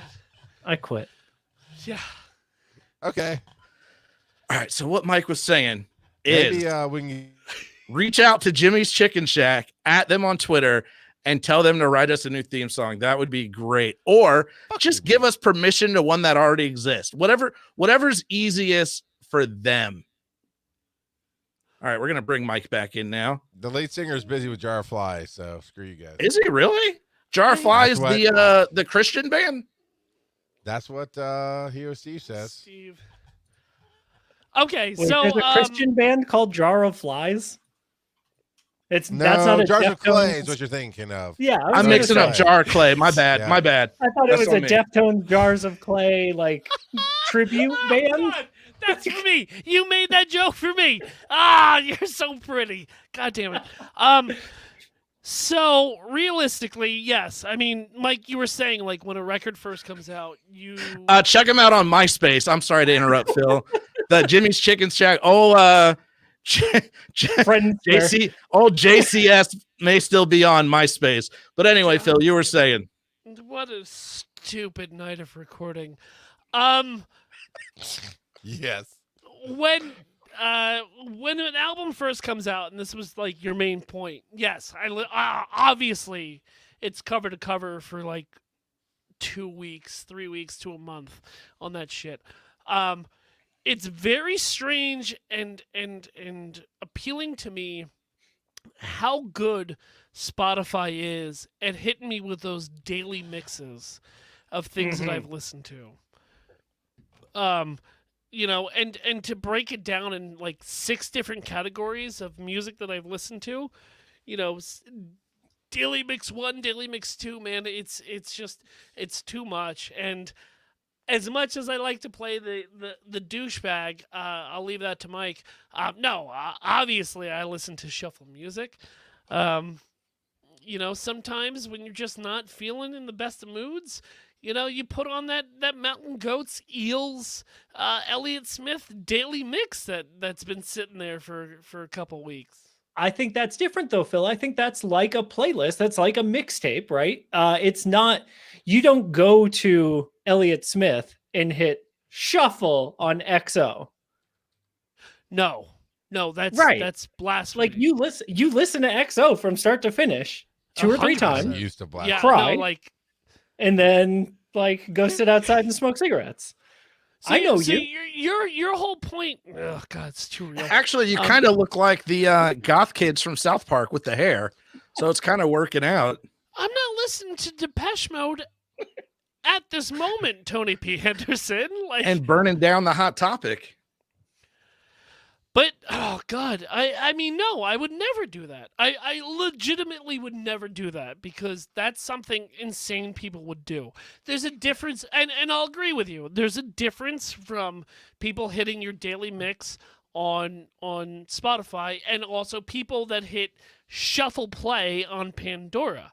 Nobody is out there legitimately being like, no, this artist didn't get this correctly. I'm going to reshuffle their album for them. Charles McFall is not going and hitting, oh yeah, you know what? I'm going to listen to Master of Puppets by Metallica and shuffle that shit up. Because to me, that would be insane. I was gonna say Charles's face might tell a different story, and I mean, we haven't heard from him yet. It's as if like if Charles McFall was like, you know what? I wanted to listen to Life is Peachy by Korn, but fuck you for last week, motherfucker. I don't want to listen to Twist first because it doesn't really open the album correctly. I want to make my own order on how Life is Peachy is going to work. He would never do that because he's Charles, would you do that? You can speak for yourself, big dog. I don't know, man. I haven't listened to an Oh, album in Charles. forever. I listen to everything on Spotify, and every once in a while I forget to turn shuffle off. I don't know. It's the first thing just I listen to check. shit. Like when I select an album, I'm like, oh, hold on, is shuffle on real quick? No? Good. I'm not a fucking psychopath. I'm not a fucking Ed Kemper, going out there and listening to Danzig all day, listening to Mother over and over out of session. Like, you have to. Do you really not Okay, check so- that shit? Okay, if it's important, so like Mother? the new album, right? Metallica. Those of you who don't know, good on you, because I don't understand the difference between 1 and 2. But Metallica this summer or fall, somewhere in there, dropped S&M 2. Now S&M was one of my favorite albums they did. It's Symphony of Metallica. Loved it. And I listened to it and went, no, did I check on my Spotify? Like, did I pull up S&M accent? Nope. S&M 2 dropped today. Okay. It's the fucking same, dude. I don't understand what the fuck they did different. I can't find but I was going to listen to it from front to back because it's a live recording, right? That's a concert. If I get the new, I don't buy albums anymore. Like I said, I listen to everything on Spotify because I travel constantly. And that's just the easiest way for me to do it. But if I get like the new Avenged Sevenfold, one of my favorite bands, I'll just hit play and listen. If it shuffles, you know what I will say? I don't know. I don't know if it'd make a difference. I've never thought it's important, other than Trans-Siberian Orchestra is a legit, literal story from start to finish. If you flip that shit around, you miss part of the story. And then the devil think it comes out. depends. Yeah. You play that shit backwards, that's it. They turn into Mannheim That's- Steamroller. You're my hero, Mike. You're my I like hero. Extra Pan, and the only Extra Pan album I own, I bought, it was like super expensive. It was an import or something. It was The Last Live. And so it's a live album. It's like 2.5 hours. They do every single song, plus like a 20-minute like intro of the announcer doing the intro. I listened to it from start to back. You don't interrupt X. You don't interrupt when Heat Day is going on. It's that because it is live. That is one I do like. It's like an experience. Like I just ride through it. I think I a have, lot of I have them is the exceptions. same, right? Like you can't. You But just could you can't do imagine that. listening to like a concept record out of sync? I don't think Like- I listen to concept records for the most But part. here's some quick examples. Like, could you imagine listening to Dark Side of the Moon out of sync? Could you the Pink Floyd's The Wall is telling a story from front to back? You mean Korn's The Wall? Oh, God. Fuck you for last week, Phil. Take off, you hoser. You're the farthest from fucking Canada than all of us, you dumb dick. Look out your I'm like- window, Phil. Look out your window. Snow. It's Charles. Oh God! No, all I see is democracy dying. Weird. Close the curtain. Close the curtain. But like quadrophenia. But I have these records, right? Like Mike was saying, XO by Elliott Smith, or a Pink Moon by Nick Drake. Like I know the beats of the record, and like I know exactly when each song is gonna start, and to put that into shuffle, So Phil, it drives me insane to even think about that. do you have the same problem that I do then when you go see a band that you fucking love and they play one song from an album and the next song on the album doesn't start and you have that moment of like, well, what the fuck? No, I Okay. don't. No. Like if it's a song that like feeds into the next song, traditionally, right? Every band will play every song back to back like that. But like to watch somebody live is a little bit different, just because of like there's a lot of different things that going on at that moment than Sure. just sitting in my own house smoking weed, listening to music. Like the energy from the crowd. Standing around with a bunch of other people smoking weed and listening to music. It's just different, man. Well, you know, I normally don't have to pay $8 for a 10-ounce beer. Like, I mean, normally I can just get that for free out of the fridge, but like, no, I really don't. I don't. So, I mean, and definitely, it's weird because I never thought of it like in that point of view, Mike. and certain bands will kind of not. I mean, you can't stop somebody from shuffling, but they'll set it like Dave Matthews. Love Dave Matthews. That whole album, just not a concert live album. Their studio album. They'll stop on the CD, old school, whatever, but they'll stop the song, but it keeps going into the next one. So if you shuffle, you kind of catch the end of the last song. Like, wait, Right. now your brain's fucked up. So the early Nixons did that too. Is if it's hard for me to listen to the FOMA album on shuffle because they do a number of songs where the last song on the studio album, the last 10 seconds is on the next song. So it throws you off if it comes up out of order. And I think that's Hey, Mike's that point. reminds me. Can I gripe about something real quick? Hidden tracks. Remember that nonsense? Oh, yeah. Oh, I love All right, it. I'm You done. get Go ahead, 30 Phil. tracks up. I And love I a think that's hidden Mike's track. point is where everybody should stop listening to music and only listen to punk because every song is literally less than 2 minutes long.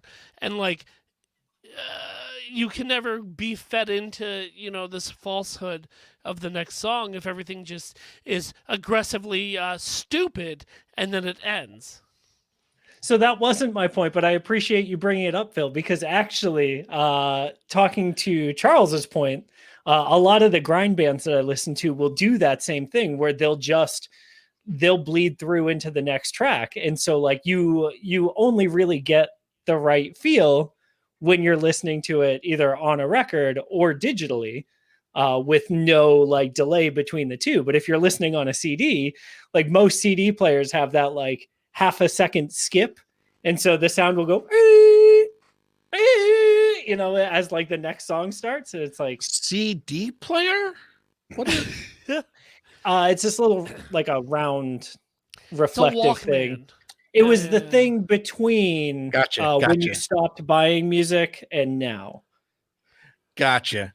First CD Or I ever like- bought, MTV's Party to Go, a mixtape. And you would never put that on shuffle. I went to see Jock Jams live and it just didn't translate well. They didn't play in the order I wanted them to. Yeah, you know? no, it sucked. This is what I call music. Part 45. Yeah. You get Hey, a really good they're a feel for great the live story. show. Well, shout live out. Okay, shout out to my boy Jamie Campbell, who listens to this. Somebody did a throwback on TikTok to the very first "This Is What I Call Music," and they just started playing. It's like early '90s, where I'm like, "Oh shit! I like every song that you're putting up there, man. That shit was a jam before it got corrupted. It became This Is What I Call Music '69." You know, I don't know. Yeah, it's like That's it's a like the good record, though. Ghostbusters. Yeah, It's like the Ghostbusters. I remember I remember back when what I call music was good. I don't know what the kids are doing these days. I You don't know, there's what they're also like calling music. there's also I like also different like Jim versions in Croce. Europe and stuff. So yeah, it's hard to keep up with all of them. Phil, are you trying to People- put time in a bottle? Is that what you're doing here? People who shuffle music don't deserve music. God damn it, Phil. So I'm not going to take a stance that strong, but I will say I think it's important. And Charles, I challenge you. The next time you get the next time the new Avenged Sevenfold record comes out, listen to it start to back, All right. and then listen to it shuffled, and see Challenge how you accepted. feel. About it. I will try that. Absolutely. And you tell me. I mean, I am excited to find out how this goes. I have low expectations. I'm pulling up but- Spotify right now to see if there's an album drop I missed. Don't want something that happens. You don't follow Avenged on Twitter?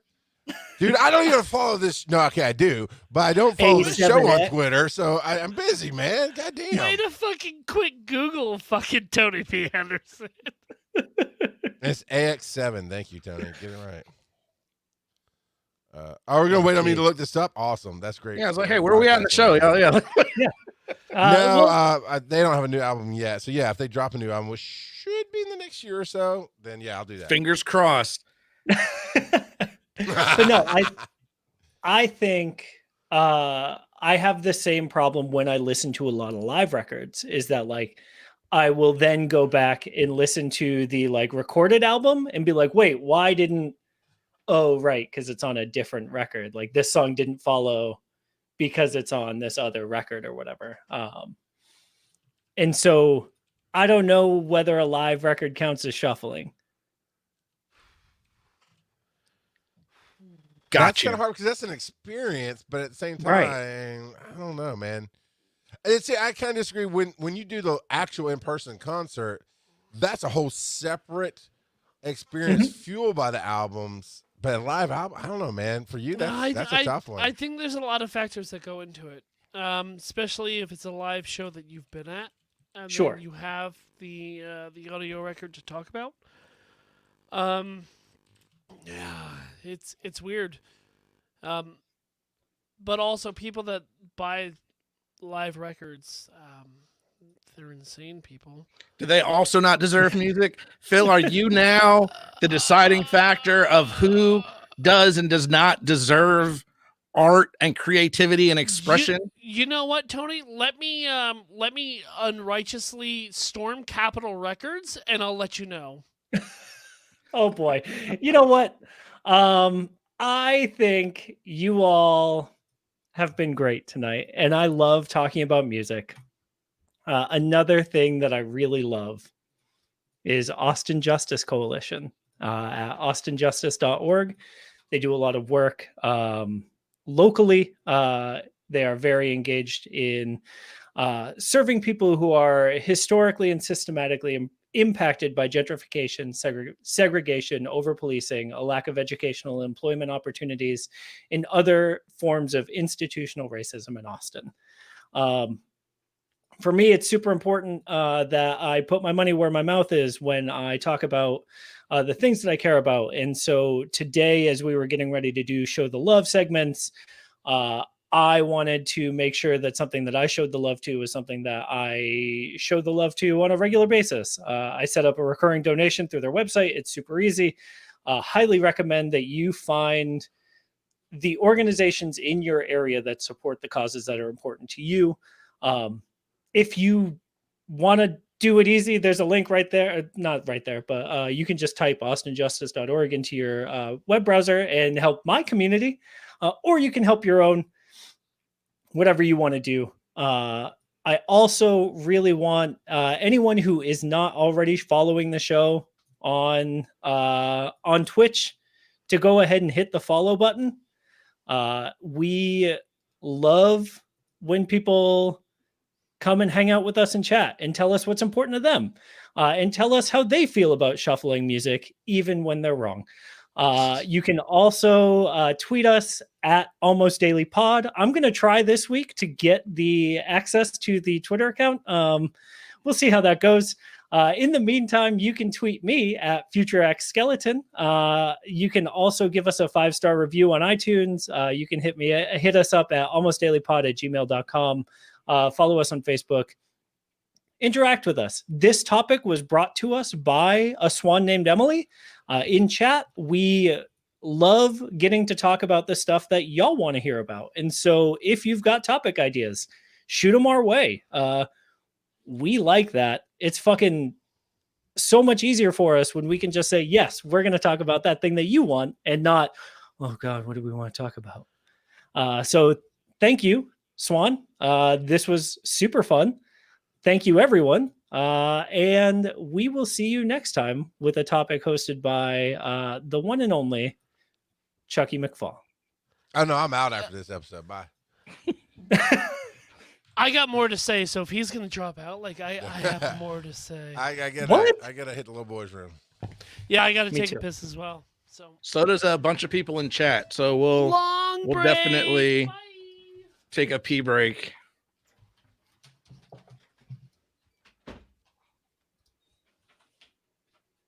So this is awkward. They just left me here with you guys. I mean, I kind of got to use the bathroom too, but that's cool, you know.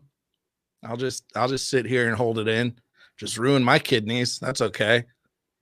That was surprisingly not too heated or divisive as we normally get from a Emily Swan topic. So I'm pretty happy about that. No, it's cool, Steve. It's cool. I appreciate the Jimmy's Chicken Shack callback, the Jimmy's Chicken callback, if you will. I approve of that. So it's all good. It is all good. And I think I've talked about this on a previously recorded episode, but I saw them with 311. Oh geez, 20 some odd years ago at Auburn University at a basketball gym for like $5. And I remember having to scramble to get the $15 because I needed $10 for gas, and got it together and saw Jimmy's Chicken Shack. And it was a great show. And funny enough, I went and bought the album and did listen to it front to back. But yeah, we'll try to get them to do our next theme song. Oh, pop it in. Tony, they leave you all alone? Steph. Yeah, like an animal. They just were like, bye. And I was like, why would they do that? Like Wow. that doesn't happen to me every week. Yeah, but nobody likes you, so it's different. People like me. Fair. They like me. At least that's what I tell myself. Yeah. I love your background, man. It's very zen. Yeah, I'm going with that now. I decided that's. But Emily, I don't want to keep you guys here with Charles. No, that's not shooting your shot. I am not going to the bathroom to shoot my shot. That's not how that works. That's not how any of this works. No, Swan's got a great. Never mind. That was going to come out wrong. I don't know how to rephrase it, so I'm going to let it go. Well, yep. And on that note, yeah.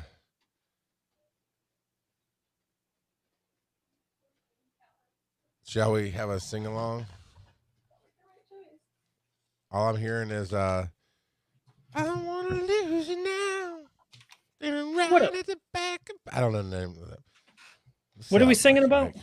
I don't know. I was like, should we have a sing along? And nobody answered. So I started singing what was in my head, which has to be Justin Timberlake. So I feel that. Speaking of good records, oh, I love JT, man. He's my boy. that I wish I could meet him. 2020 experience is great, front to back. Yeah, so good. Him and Jay-Z working together. Mhm. So good. I That like whole him. record is good.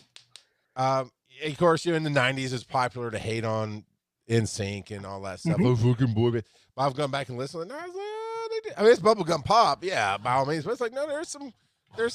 You hear the quality in their voices and stuff, you know. Mhm. I mean, it's bubblegum. And yeah. the production and like the structure, like Yeah. musically, they are good fucking songs. I like gotta do this real quick though.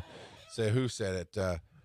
Hey, Hugh, Steve, go on beat. 1, 2, 3. Now faster, baby. 1, 2, 3. 1, 2, 3. Now you're done. All right. Now we can move on. That's just for the chat. But yeah, no. Was it? Alpha Dog. Yeah, you just gotta scroll up.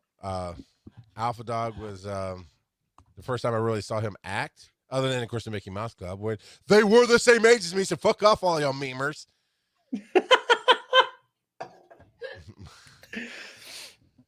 Hey, you know what? There's a TikTok trend that goes out there like, if your penis made noise when it showed up, you know, what would you want it to sound like? Of course, everybody uses the fox. He Steven wants his penis to go, I can rock out of penises. So there, I'm gonna harsh your erection. that's dude. not weird at all. They're the one talking about weird shit in my chat. Yeah. Cat. What God, would- man, I want a life-size Angry Bird What would slingshot the and just put sound Kit Kat effect into be? it and I'd want something cool, but I wouldn't want something that like sets the expectations too high. Because my Yeah. initial thought was, oh, clearly THX theme, right?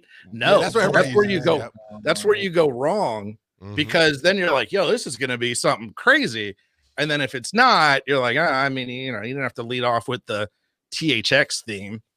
mine would be womp womp womp womp from Price is Right. That would be I don't know if you guys remember the production company that did He-Man, and they had a little star and it would go yeah. Yeah. What was that company? That's kind of like the More You Know NBC thing from the 80s. That's another good one. Yeah. Yeah. Mine would have to be the Back to the Future dingle. Just that pleasant. Somebody text me real quick. I'll show you. Like your files, just like your phone. Yeah. He constantly checking his phone during sex. Oh, hold on.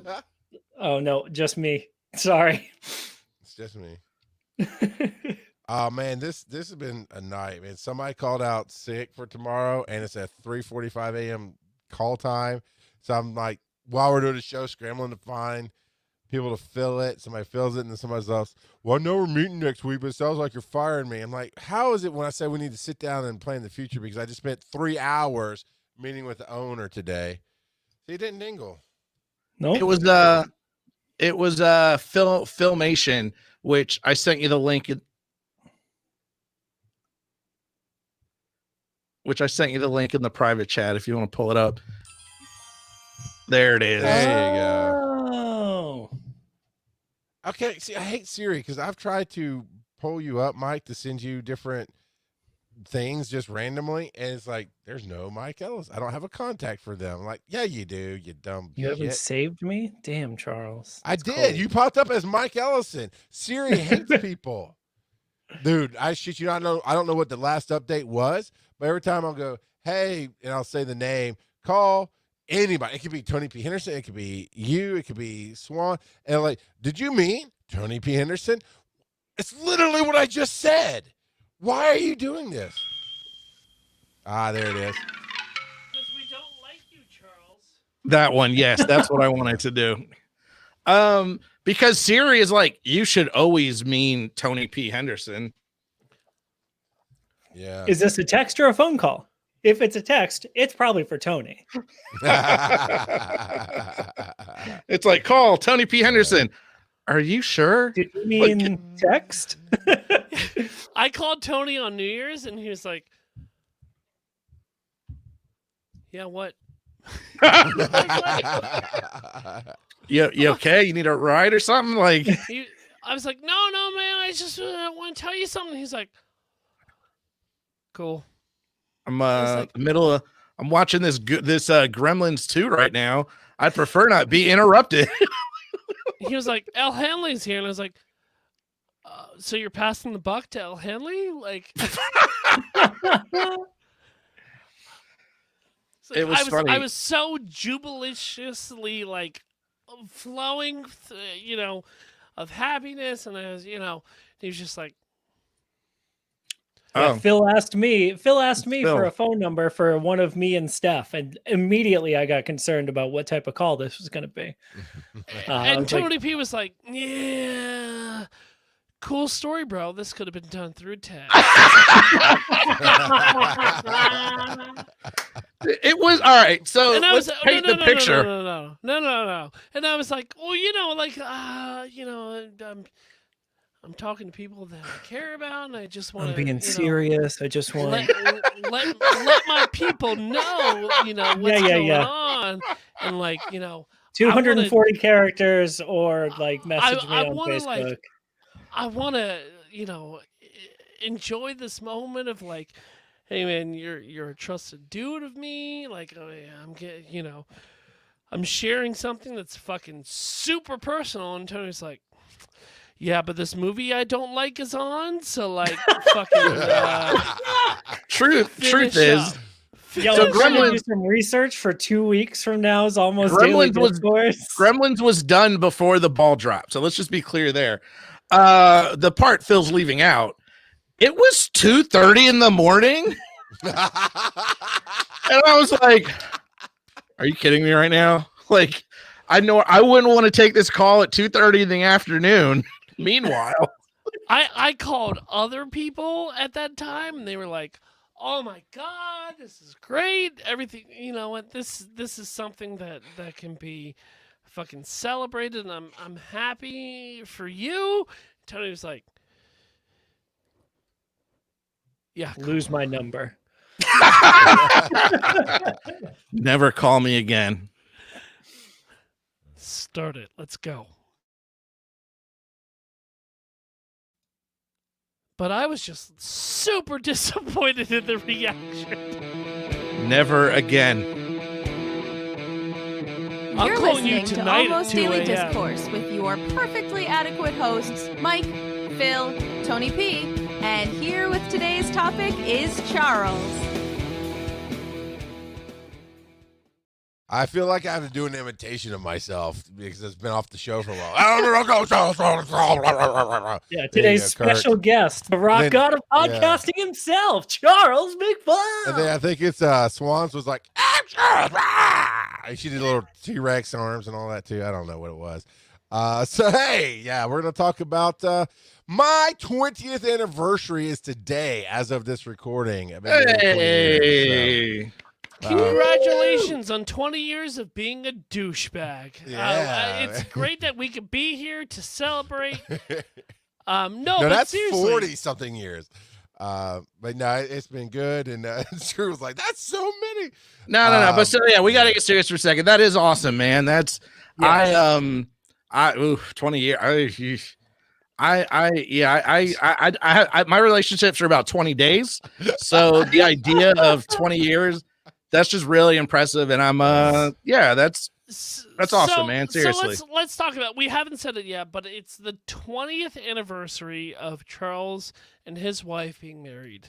Mhm. And the only thing that she could say more than I love you was, yes, please go into the basement and do a podcast with 4 dudes. I'm an Please, ultimate professional, Phil. Please, get the fuck away from me and go into the basement. And you know why I'm here tonight? Because Friday morning we leave for Vegas. And we're going to spend 3 days in Vegas for our anniversary. So that's going to be pretty tight. And that brings up my topic for tonight. I'm going to, as we go around and come back to me, because I don't want to lead it off. But, I threw out to guys, basically, what's your dream vacation? I don't mean like the fantasy, I can never have it. I mean, something that maybe you can't do this summer, not because of COVID. I just mean in general, you can't afford it or there's not the right person. But what is something you'd love to do, and how would you make it the best experience possible? And I can lead off a little bit if everyone thinks, but Phil, you raised the finger. No. You literally leave in a few days. Like, fucking explain what you want to go through, my dude. So- And to be fair, Phil always has a finger up. Don't interrupt just for that. Yeah, usually it's 2 though. One we can see. The other one is hidden. Yeah. That's true. It makes the Cowboy Curtis sound, whatever that is.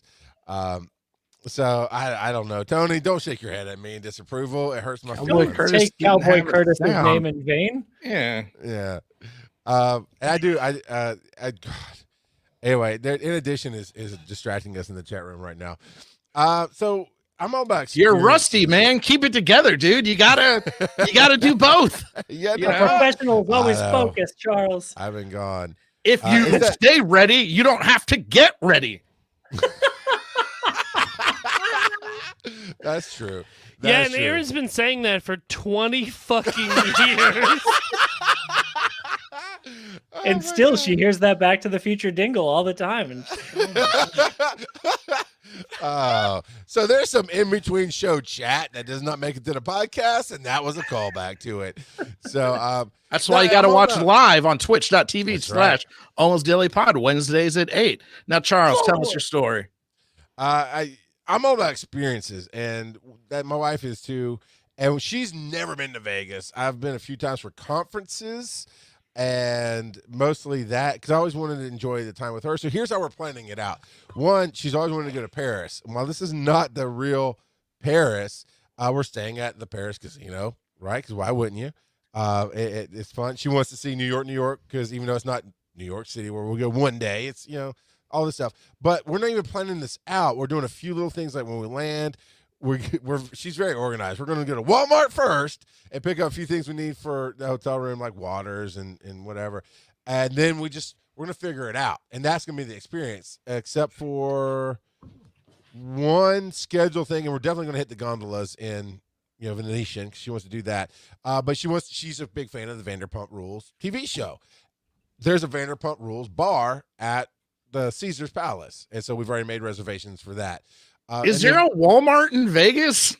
There's course 3 there is. within Check that? 11 minutes of the strip. Okay. Man. Okay, I was like, 3 super I've centers never within seen- 11 minutes of the fucking strip. They're I've everywhere. never seen a Walmart in Vegas. However, Me either. they probably have slot machines in it, so that'll That's be a what I was story to thinking. tell. Those stupid smiling faces and falling prices bullshit. Also, the Tony, jackpot's 5% off. all those people that work at the hotels in Vegas have to go somewhere. Yeah, I've That's been true. around, like I've been around Hendersonville and everything, which is right, or Henderson, which is right outside of Vegas where everyone lives. I've just never seen a Walmart, but it was a while ago. Apparently they're coming up. Walmart. It's this new thing, Tony. Yeah. I wish them well. I really do. For me, to be honest with you, now that the child is like a sentient human, man, I can't wait for me to bring him down to Florida and have him experience Disney, MGM. You know, these pillars Yes. of childhood love, right? My child is obsessed with 2 things.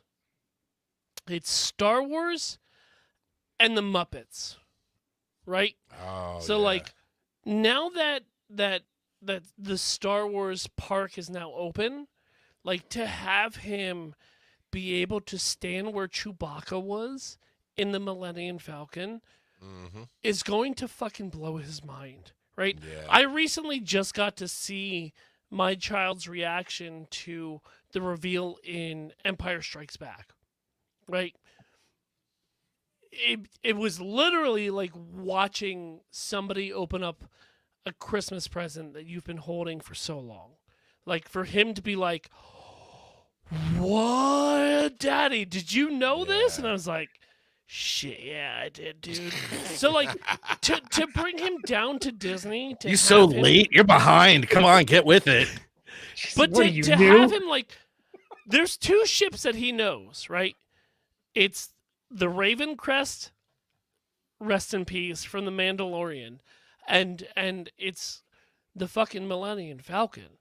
So like to have that experience of him like getting to walk the corridors of the fucking Millennium Falcon, I can't wait. Like grooming this goddamn nerd as much as I have, like I knew right off the bat, like I can't afford Disney because it's too much, right?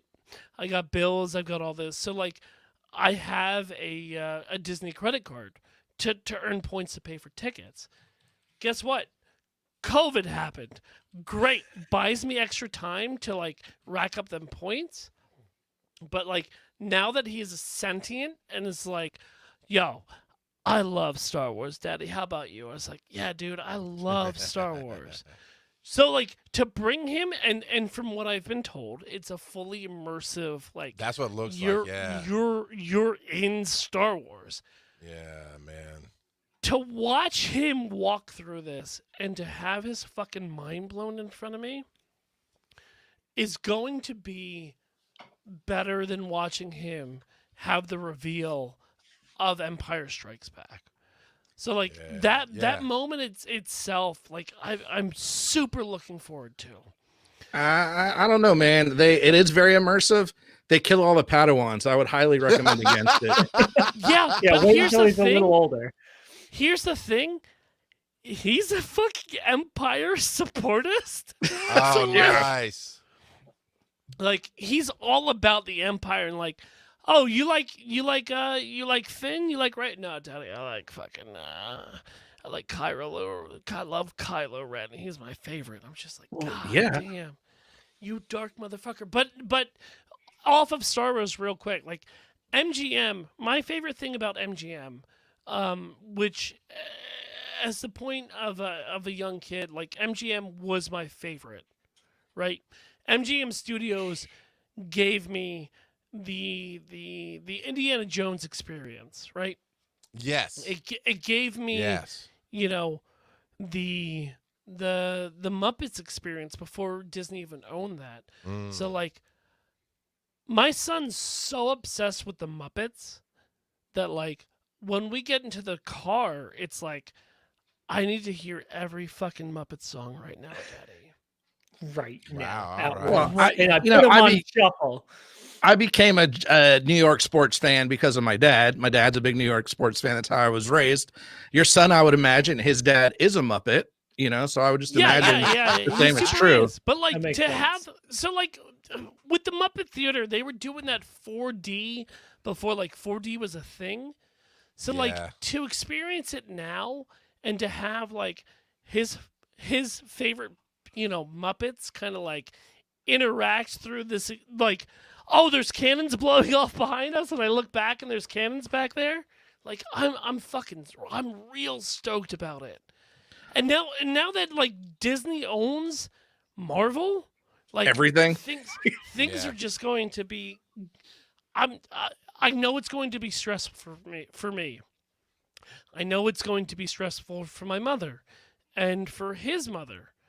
But like, goddamn, like I cannot wait. I can't Yeah, wait till the dude. moment is ready to watch his fucking brain melt out of his head.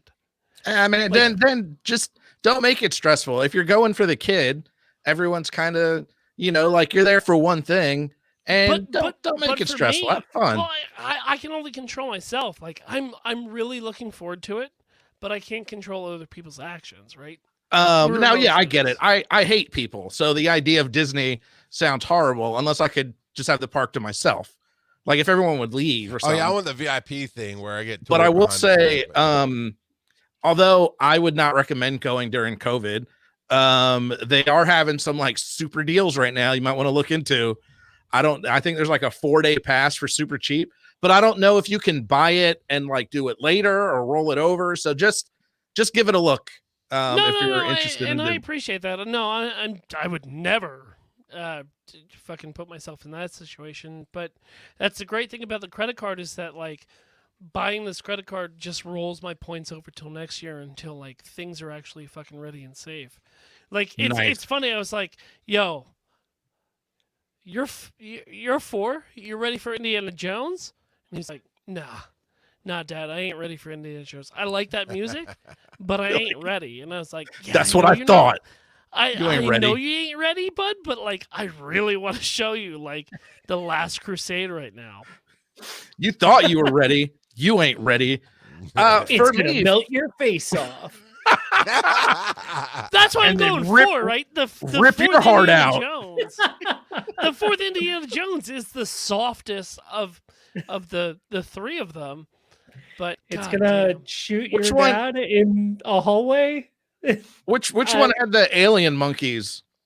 I don't remember that. Crystal Skull? I think it was Crystal Skull. Yeah. Alien monkeys. I've been fortunate that I was an Army brat. I've got to travel a bit, but I've never been to Japan. Funny enough, apparently I'm fascinated. That's the background. I didn't plan this. I've just always wanted to visit Japan. I actually have some time off on my hands, but our friend COVID again, which is what's keeping Keating and kids from Disney, is keeping me from Japan. Although, much like Disney, I think Japan is going to have some like tourism promotions where they'll pay for your flight or something crazy.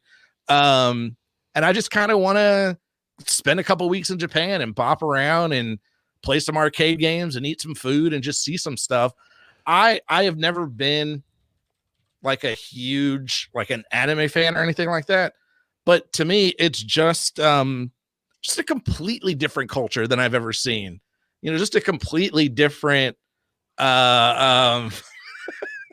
completely different atmosphere that I've ever seen, that I would just would be excited to hang out and just see. So that's the one for me. It's a bit difficult, seeing as it's like I don't know, like 28-hour flight or something. You got to go around the world twice or something crazy. I don't know. It takes you a whole day to get over because of time zones Yeah. and everything. Yeah. Yeah, and the So- Earth's flat, so it takes a while to go through. right. It's crazy. Yeah, you gotta go around this way. You know. And then back up and come back. I don't know. It's something ridiculous. If I had my way, if we're talking dream vacation, I would fly some of it and spend a couple days somewhere and then fly the remainder, or get those like super first class sleeper planes Right. like that you can lay down and stuff. Yeah, if I can lay down, play some games or something, I'm good.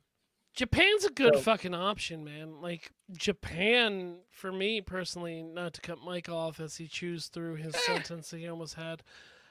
Japan it's kind of like a destination that I always want to go, but will never hit. And I understand like that's your dream vacation definition, but like Japan and to see the like Mount Fuji and the parks around it and kind of just get to take in a culture that's completely different from my own, but still holds that like order and also like there's a history about Japan that's so goddamn alluring that I want to see so much, but I know for a fact no matter what in my life, I'll never get to experience that. Give I'm us a jumping couple on years. the weed train. We'll be doing ADD in Japan. Like it'll be ADD goes to Japan. It'll be like the TV specials when they go to Disney. Remember the only those? thing that's going to be big Yeah. in Japan is Charles McFall if he ever gets Goddamn, off I'm the huge plane in there. Japan, baby. And then Dude. you hear the music again. It's crazy. The jingles. So legit, Japan was my choice. Specifically, winter in Japan. I want to go snowboarding in Japan so fucking badly. I want to take my old snowboard crew, and I want us to do a trip to Japan to go riding together like we used to do every weekend. When I lived in the Northeast, we would go riding to a different mountain or like to the mountain that we all had passes at, and there would be, somewhere between 6 and 12 of us riding together, right? And like, so we'd get on these lifts and like just cause trouble with each other all the way up and down the mountain for like the whole day. And getting to do that in a place like Japan would just be fucking incredible. The snow apparently is like world-class, like unrivaled snow quality. In addition to the fact that like all of the incredible other shit that you would get to do when you're in Japan, because you don't go to Japan for a weekend, a 5-day trip, right? Like you've got to do a 10, 12-day trip to make it worth it.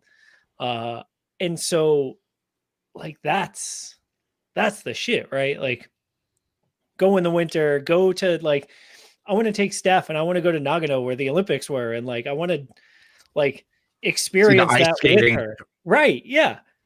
Like, oh my God. And apparently, according to El Hanley in chat, they have baboons in hot springs. Now, I didn't know that. Yeah. I didn't know that prior to picking Japan. So it just reinforces my decision. I want to go swim, get some of those sulfur hot springs with the baboons. Like, who's done that? Nobody. That's who. Like, how dope would that be? You're like, oh, yeah, speaking of baboons, I did had some a hot tub with a baboon. See, I know it would kill me. Like, I know I would die. But I still have that feeling that at some point I want to go down to Nepal and make that trek across the country and somehow try to get at least a base 1 or base 2 of Everest. Right? Have you seen the movies I have about the zero like? interest in Everest. I've It's seen all of them. like- Tony, I said I'm going to die there. I'm only going I to go if understand- Sylvester I Stallone is understand my the guide. risk. Like, healthy people die there. Like, I eat sun chips and smoke cigarettes every day. Like, I know I'm doomed. But, I mean, just making that trek from Nepal over to Everest to base 1, like, that's a 2 to 3 day hike from Nepal over to base 1. I would still do it. Like, if that opportunity was there. I climbed do it. at Everest. That's That's Phil. to get to base, I stood on Everest. Oh yeah, where? Below At base Disney 1. World. Below base 1 by 700 miles, but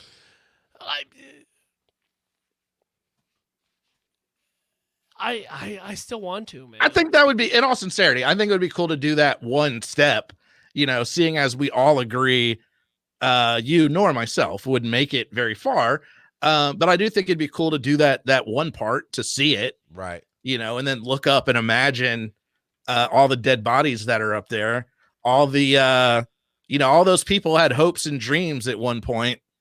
So yeah, I just saw one of the roasted us in chat. Y'all know Everest is in Nepal? Oh boy.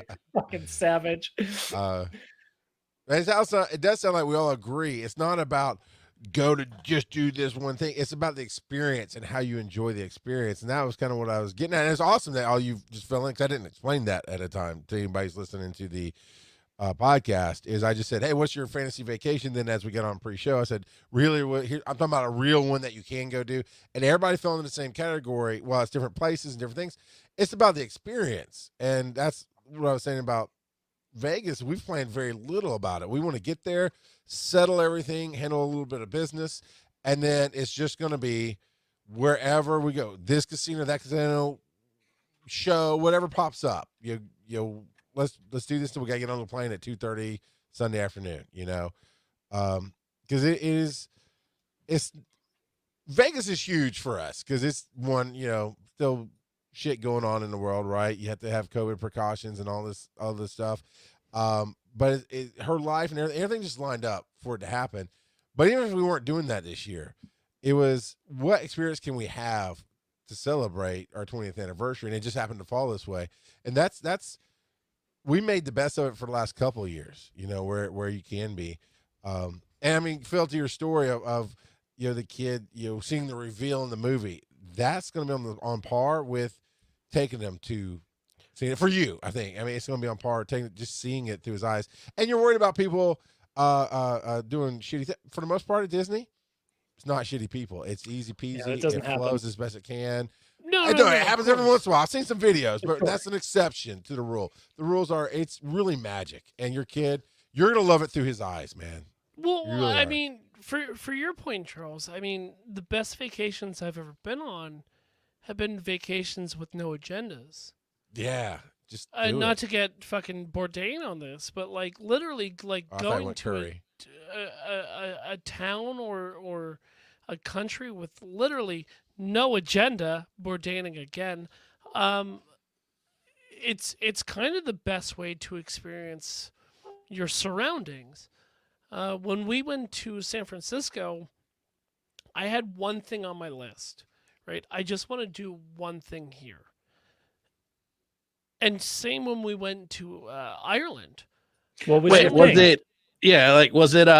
You had to hold up the. It's none of your goddamn business. Was it Gilman Street or was it Alcatraz? You had to hold up the flare on the top of Alcatraz, right? From The Rock, right? Cage, yeah. It was actually Appreciate neither, you, Mike. You dumb bitches. Yeah, no, that bit's dead. Yeah. No. I love that Kit Kat says a dream vacation is a cabin in the woods near an ocean, just me, the hills, and whatever monsters lurk in the shadows. No, but it's great. I mean, to literally not hold yourself to any kind of schedule is the best way to experience the world around you. I mean, going to Ireland with 0 on the fucking to-do list opened everything up to be okay, what do you want to do? Do you want to rent a car? Do you want to walk, 20 blocks up to the botanical gardens? What do you want to do? I don't know what I want to do. And the great thing was to wake up the next morning and be anything is a possibility. We don't have a schedule to keep to. We just have the area around us to explore. Is freeing, but also exciting as shit. Yeah. I'm excited for you, Charles. We've talked about this offline when you've called me against my will, but I love Vegas. It's a ton of fun. There's so much you can do. I would recommend check in with the concierge. Oh yeah, and be like, because of any deals or tickets or anything. Oh no, I've already called him. It's hey, it's the 20th anniversary. You better hook my ass up, bitches. Well, no, that's the wrong way to go about it. No, I didn't That's, do it. I mean, you I'm not know, calling them like assholes. I would recommend against that. Yeah. Yeah, I But, called them you know- assholes instead. I got them.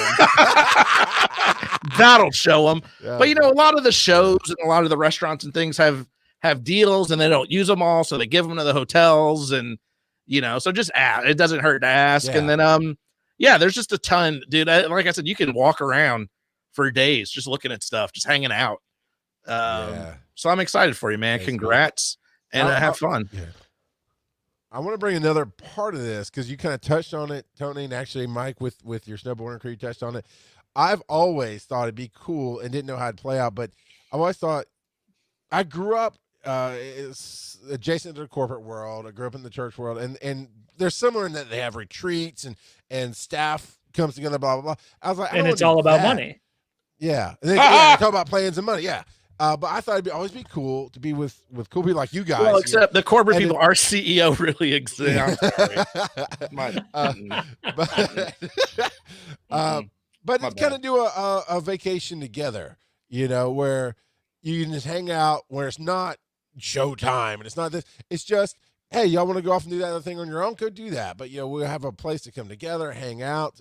For a little while, I thought it would be in Montana because my grandfather-in-law owned a bed and breakfast on the side of a fucking mountain in nowhere, Montana, that we could go for free, but they've sold that since. But I thought, let me throw it to you guys. Does that sound like fun? The four of us and our extended families coming together and some kind of enjoyable experience together. Fuck you, Steve needs some help. Steve, let's just stop and pray. I've not prayed in like 20 years. I'm going to pray for Steve tonight. He's having issues in the chat. Poor Steve. So your So for question the is for the podcast four of listeners, us. You know, we Yeah. don't need to tell the podcast listeners No, what that- Steve put up there. Dragging come. So for the four of us, a place for us to hang out and vacation. As most people said in chat appropriately, they kind of feel like that is Dragon Con. It's kind of like that family reunion where we get to go do our Well, things, we but then work. meet up. We work. Yeah, that we whole do. time. We do. But there is Yeah. fun time, and there is time to like get together and barbecue and get together and sit around, and you know, so it kind of feels like that. But you mean a legit vacation? Like where you have a No, couple days where you can go I would hate explore or that. whatever. No. No. Why? No Tony, shit. Let me get this straight. Let me get I this was straight. thinking- know each you, other me, and better. Steph go someplace, Tony. How's that sound? So say that again. I was thinking you, me, and Steph go someplace. Just Yeah, I take a could do that. vacation. That'd be cool. Yeah, That'd be all right. So what you're saying is I can go to Japan and sit with the monkeys in the hot tub, or I can go to Japan with you monkeys? Because And- no, like why would I? The world. You Why just do said I we're gonna want- be doing ADD in Japan, man? It's the world tour. We go to our show. You go. Oh, yeah, hang out work. with- I can do work, but But you So got I haven't- days without in this- work. in this scenario, there's an option, a choice I'm given. There's always a choice. Yes. No, I'm not. Hey, yeah, Charles, no. listen up. You're the only one on this fucking 4 panel that I would actually go on vacation with. Yeah, I mean, Because, like, with Tony, it'd be like, with Mike, it'd be like, hey, let's hey, wake up at 6:00. but Charles, with you, I mean, we have this dynamic. You've seen me like off internet. Off brand. Like, Yeah. I'm very quiet and like not the character that I play on the internet. Going to Montana He's just with a you, hand. dude? He's not really a Muppet. He's just Yeah. a hand. Yeah, in it's the- the guy that's fucking the marionettes in the fucking ceiling.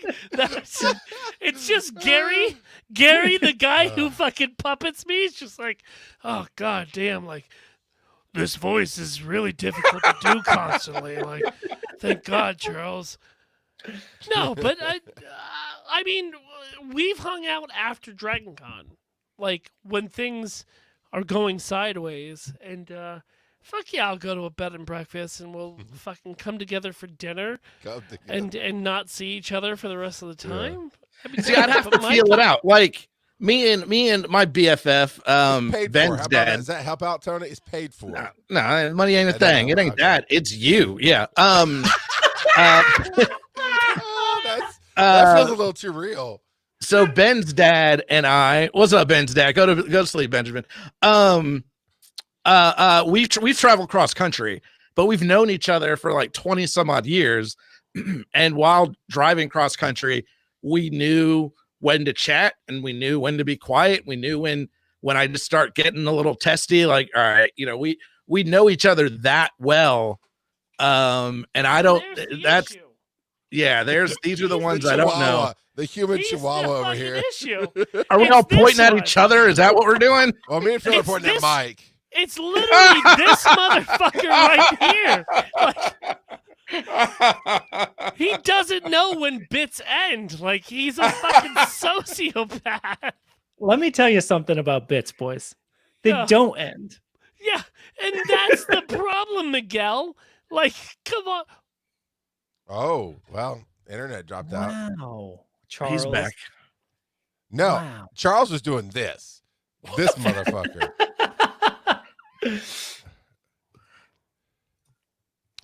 This is great audio podcasting Fuck there, yeah, I never fellas. play with the camera. Great audio podcasting. Yeah, I'll be real with you, Phil. That'd be the only thing I'd be worried about as I go to leave my room in the nice, expensive bed and breakfast that I paid for everybody to come to, and my door has been changed and I can't get the fuck out. Yeah, but that's literally like, I mean, Charles, I've been so drunk and high in your house that I Yeah, can't that's true. move, right? I mean, you've seen me at my worst. Where can I go from there? I actually, out of the four of us, like, well, not even, like, out of the three of you, Chuckles, you're the only one I'd feel comfortable, like, going on vacation with. Boys, I don't know if I needed to say this, but I'm super in. Let's have AdCon. AdCon. Let our fans I'm sure come you're one day. surprised. I'm sure all of you are shocked. I cannot wait for ADD family trip. I am so thrilled. much like Dragon Con. All right, I'm in, but I need my own room. It needs to have a door. Fair. And when the door is How closed, many? don't knock on it. Keep it down. Don't take the door off the hinges, and don't come in my room. And then we'll be good. Yeah, fair enough, man. That's All right, legit. you know. That's legit how the house went at Dragon Con. All right, so it's been a good night tonight. It's been ups and downs, and I think we need to end with a little love. And in case you missed it, this past Monday, In Addition has launched, and I'm showing my love for them. It's been amazing. They did their first set of episodes Monday night, and ladies, tell me the date again so I don't get it wrong for the audio, but it's like every other Monday. So it's not this coming Monday as of the recording, and as of here, 1/18. Thank you, Steph. 1/18 is when the next episode records live on this channel, right? It is twitch.tv/Almost Daily Pod. So make sure you smash those hearts and follow. And it is something they came up with on their own, and it's amazing. And it is okay, I was going to say this anyway, so it's not because it's female, but it's a sister show. It is a co-joined show to us. We work together, and they're going to do some amazing things. I think they're going to be better than us. We're the Trash Pandas. They're the adequately perfect hosts. So Speak So for let me yourself, talk Charles. about real quick about Steph and Do it, Swan, yes. man. They came in on Monday night, kind of unannounced, right? We've been hinting at it roughly every so often, but they came in unannounced. And they fucking pulled 20 to 30 people on their live show for their first fucking surprise know, right? stream, man. So good. That's that, and not only did they pull that for like their intro, they held that through their entire show. See, what I think happened was normally people get the notification, hey, Almost Daily Discourse is live, and they turn it on, and then they see us, and then they turn it off. Right? Yes, Mike gets it. He knows. But this time they're like, oh, I'm gonna continue to view and listen. I know I was watching live. It was super fun. And so yeah, I would recommend every other Monday, check them out live. If you're subscribed to the podcast feed, it'll just be included in that. It's in addition to what we already have. So if you're already down with us, you get more stuff. If you ain't down with us yet, you should be, because there's a bunch of stuff, and it's great, and it's going to be dope. And Are it's you gonna down be... with OPP? other people's podcasts? Well, guess what? I thought you were gonna go with "Are you down with ADD?" But Goodbye. Well, I thought he was going to. I'm glad he towed that line very well.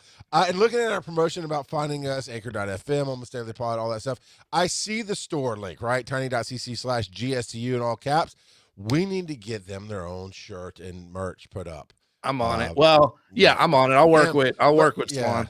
Em and you have been knocking out some amazing art together. I'm assuming that you're working with her on that, but the art that I've seen for In Addition has been phenomenal. Oh, no. That's Whoever the did stuff that. you've seen for In Addition has been all her. Oh, well, congrats, Em. It's been phenomenal. Some of the teeny tiny things I helped with, like the background and crap, but all the new original stuff, man, the new banner art, the trash pandas that I am jealous of. I'm like, man, we don't have, I want one too. Like, they got these cool, classy lady raccoons. I'm like, man, I want did that. us a classy trash panda for us. But yeah, so you find us ADD everywhere, Almost Daily Pod. Look for In Addition as well. And like Tony said, it'll be in this feed for a little while, of course, to help get it really going. And then if you get tired of our bullshit and just want to hear them, they're going to have their own feed. So you can do that for sure. And find me, charlesmcfall.com. It's got almost everything that I work on. You can find it out there. Check it out. And Montana by myself because nobody likes me. So tune in next week for more discourse and shenanigery. Oh, I'm sorry. I thought you were my Tyler Durden, Phil. I didn't realize you were a real person. My bad. Charles, I've been waiting at the airport for 6 weeks. You mentioned we were going on a trip. My bags are there right now. Going on a trip with my favorite Philip Keating. Going to the Bye, everybody. God. Get the fuck well out. Done. Charles gets a standing O at the end. I will always salute fucking baby. Oh, yeah, Einstein's. Little Einstein's. Little Einsteins. Yeah, Well man. done. So it was obviously a typo, but Kilted Pipe says I need a Manly Trash Panda shirt for when I rock up to DracoCon. And I'm like, yeah, the Harry Potter convention. But no, Dragon Con. Totally get it. Oh, no. Translation is weird. He is Scottish, so he has brain tumors and can't spell correctly. They don't have dragons in Scotland. No, they don't. No, dragons. that's the Welsh. That's the Welsh, Tony. Don't confuse them. McDuck might get angry. Oh man, guys, we Oh my god. I'll speak for myself. Had a fun one tonight, despite the day. And I really I'll be honest with you. I told you guys before the show, like I don't really feel like I'm not feeling this today. But I came around, and you guys, by you guys, I mean mainly the chat, but also the panelists, brought it around, and I had a great time. I thoroughly enjoyed myself. Yes, this was. I very drank fun. 3 Thank you cups so of vodka much. tonight because of how much I hate being in front of all of you people and also being on a panel with you three. Just don't Kurt Cobain it, man. I want to shout out to the users in chat. Tonight, I am going to pick He Who Is Steve for bringing the fucking heat all night. No, Doug, man, he's had some issues tonight. You cannot celebrate him tonight. I can I'll give you celebrate- the all-star for this one. I can celebrate all of that fucking tequila-fueled word vomit that he just has given us tonight. Also on Twitch, isn't he? Isn't he? Oh, yeah, on Twitch? And Yeah. Twitch, YouTube, his YouTube reviews are fucking hilarious. But also on Twitter, man. I'm gonna pick Steve, what is your Cage. YouTube? Sorry, I just want to know. It's Steve, literally it's just- He Who Is Steve. He was okay. I'm on it. Yeah, cool. Go ahead. I'm gonna pick KJP4. You are my all-star for tonight. You are the one who reigns in B Mel. I appreciate saying you. a lot. That's saying a lot. I I love you, and I'll continue talking just so Tony can't get his point in. you really think after all this time I wouldn't just interrupt you? Come on. Although I gave her a shout out a week or two ago, I got to go back to Kit Kat the Cat because I beat her in Mario Kart. So I just had to bring that up one more time. But thank you for being in chat as always and helping us out. So, is this a thing you guys started while I wasn't here that I don't understand and know about? Yeah, you pick your all-star from the chat. Okay. We just a chat shout out, man. Okay. I forget how little you're here. That's not totally fair. Come It's on. the vacations, dude. If you're there on vacation, I love Phil's like, what day do you, this is all in text, by the way. Phil's like, what day do you leave? Like, I leave Friday morning. But I knew where his mind was. But Thursday afternoon, and I get back. He goes, when do you get back? I said, Sunday. But Thursday afternoon, I'm not working. I'll get the show fucking edited and produced before I leave. And didn't get even a thumbs up from me. He just stopped texting me. Like, no, I knew what you're asking, fucker. Just come out. My shout out would be VO by Kirk. He showed up in the first fucking episode and stayed. He didn't wait till the end. That was very impressive. I didn't think at his age he could keep it up that long, but good for you, Kurt. I was already subscribed to He Who Is Steve. I was already subscribed, dude, on Twitch and YouTube, and everyone else should go do that as well. happy Shut up, 20 Mario Kart. years, fuck boy. Ooh. Bazinga. Bazinga. Yo, I just want to first off, I don't have to go to work tomorrow, so I'm good. But I don't want to go back to the other room where the TV is. Yeah, I'm not gonna. It's called a choice, Tony. You can do something else. I can I'm making the choice ignore to reality. play video games and ignore reality tonight, boys. I wish I could say the same, boys. Ooh, Buffy, we gotta talk Buffy one day. Steph, love y'all too, man. Have a good one. I'm gonna go eat that Cuphead and go play some Cuphead. Yo, let me talk to you about Cuphead. Yeah, sure. Bye, Mike. I just assumed we were going to go offline, and then it wouldn't be weird for just one of us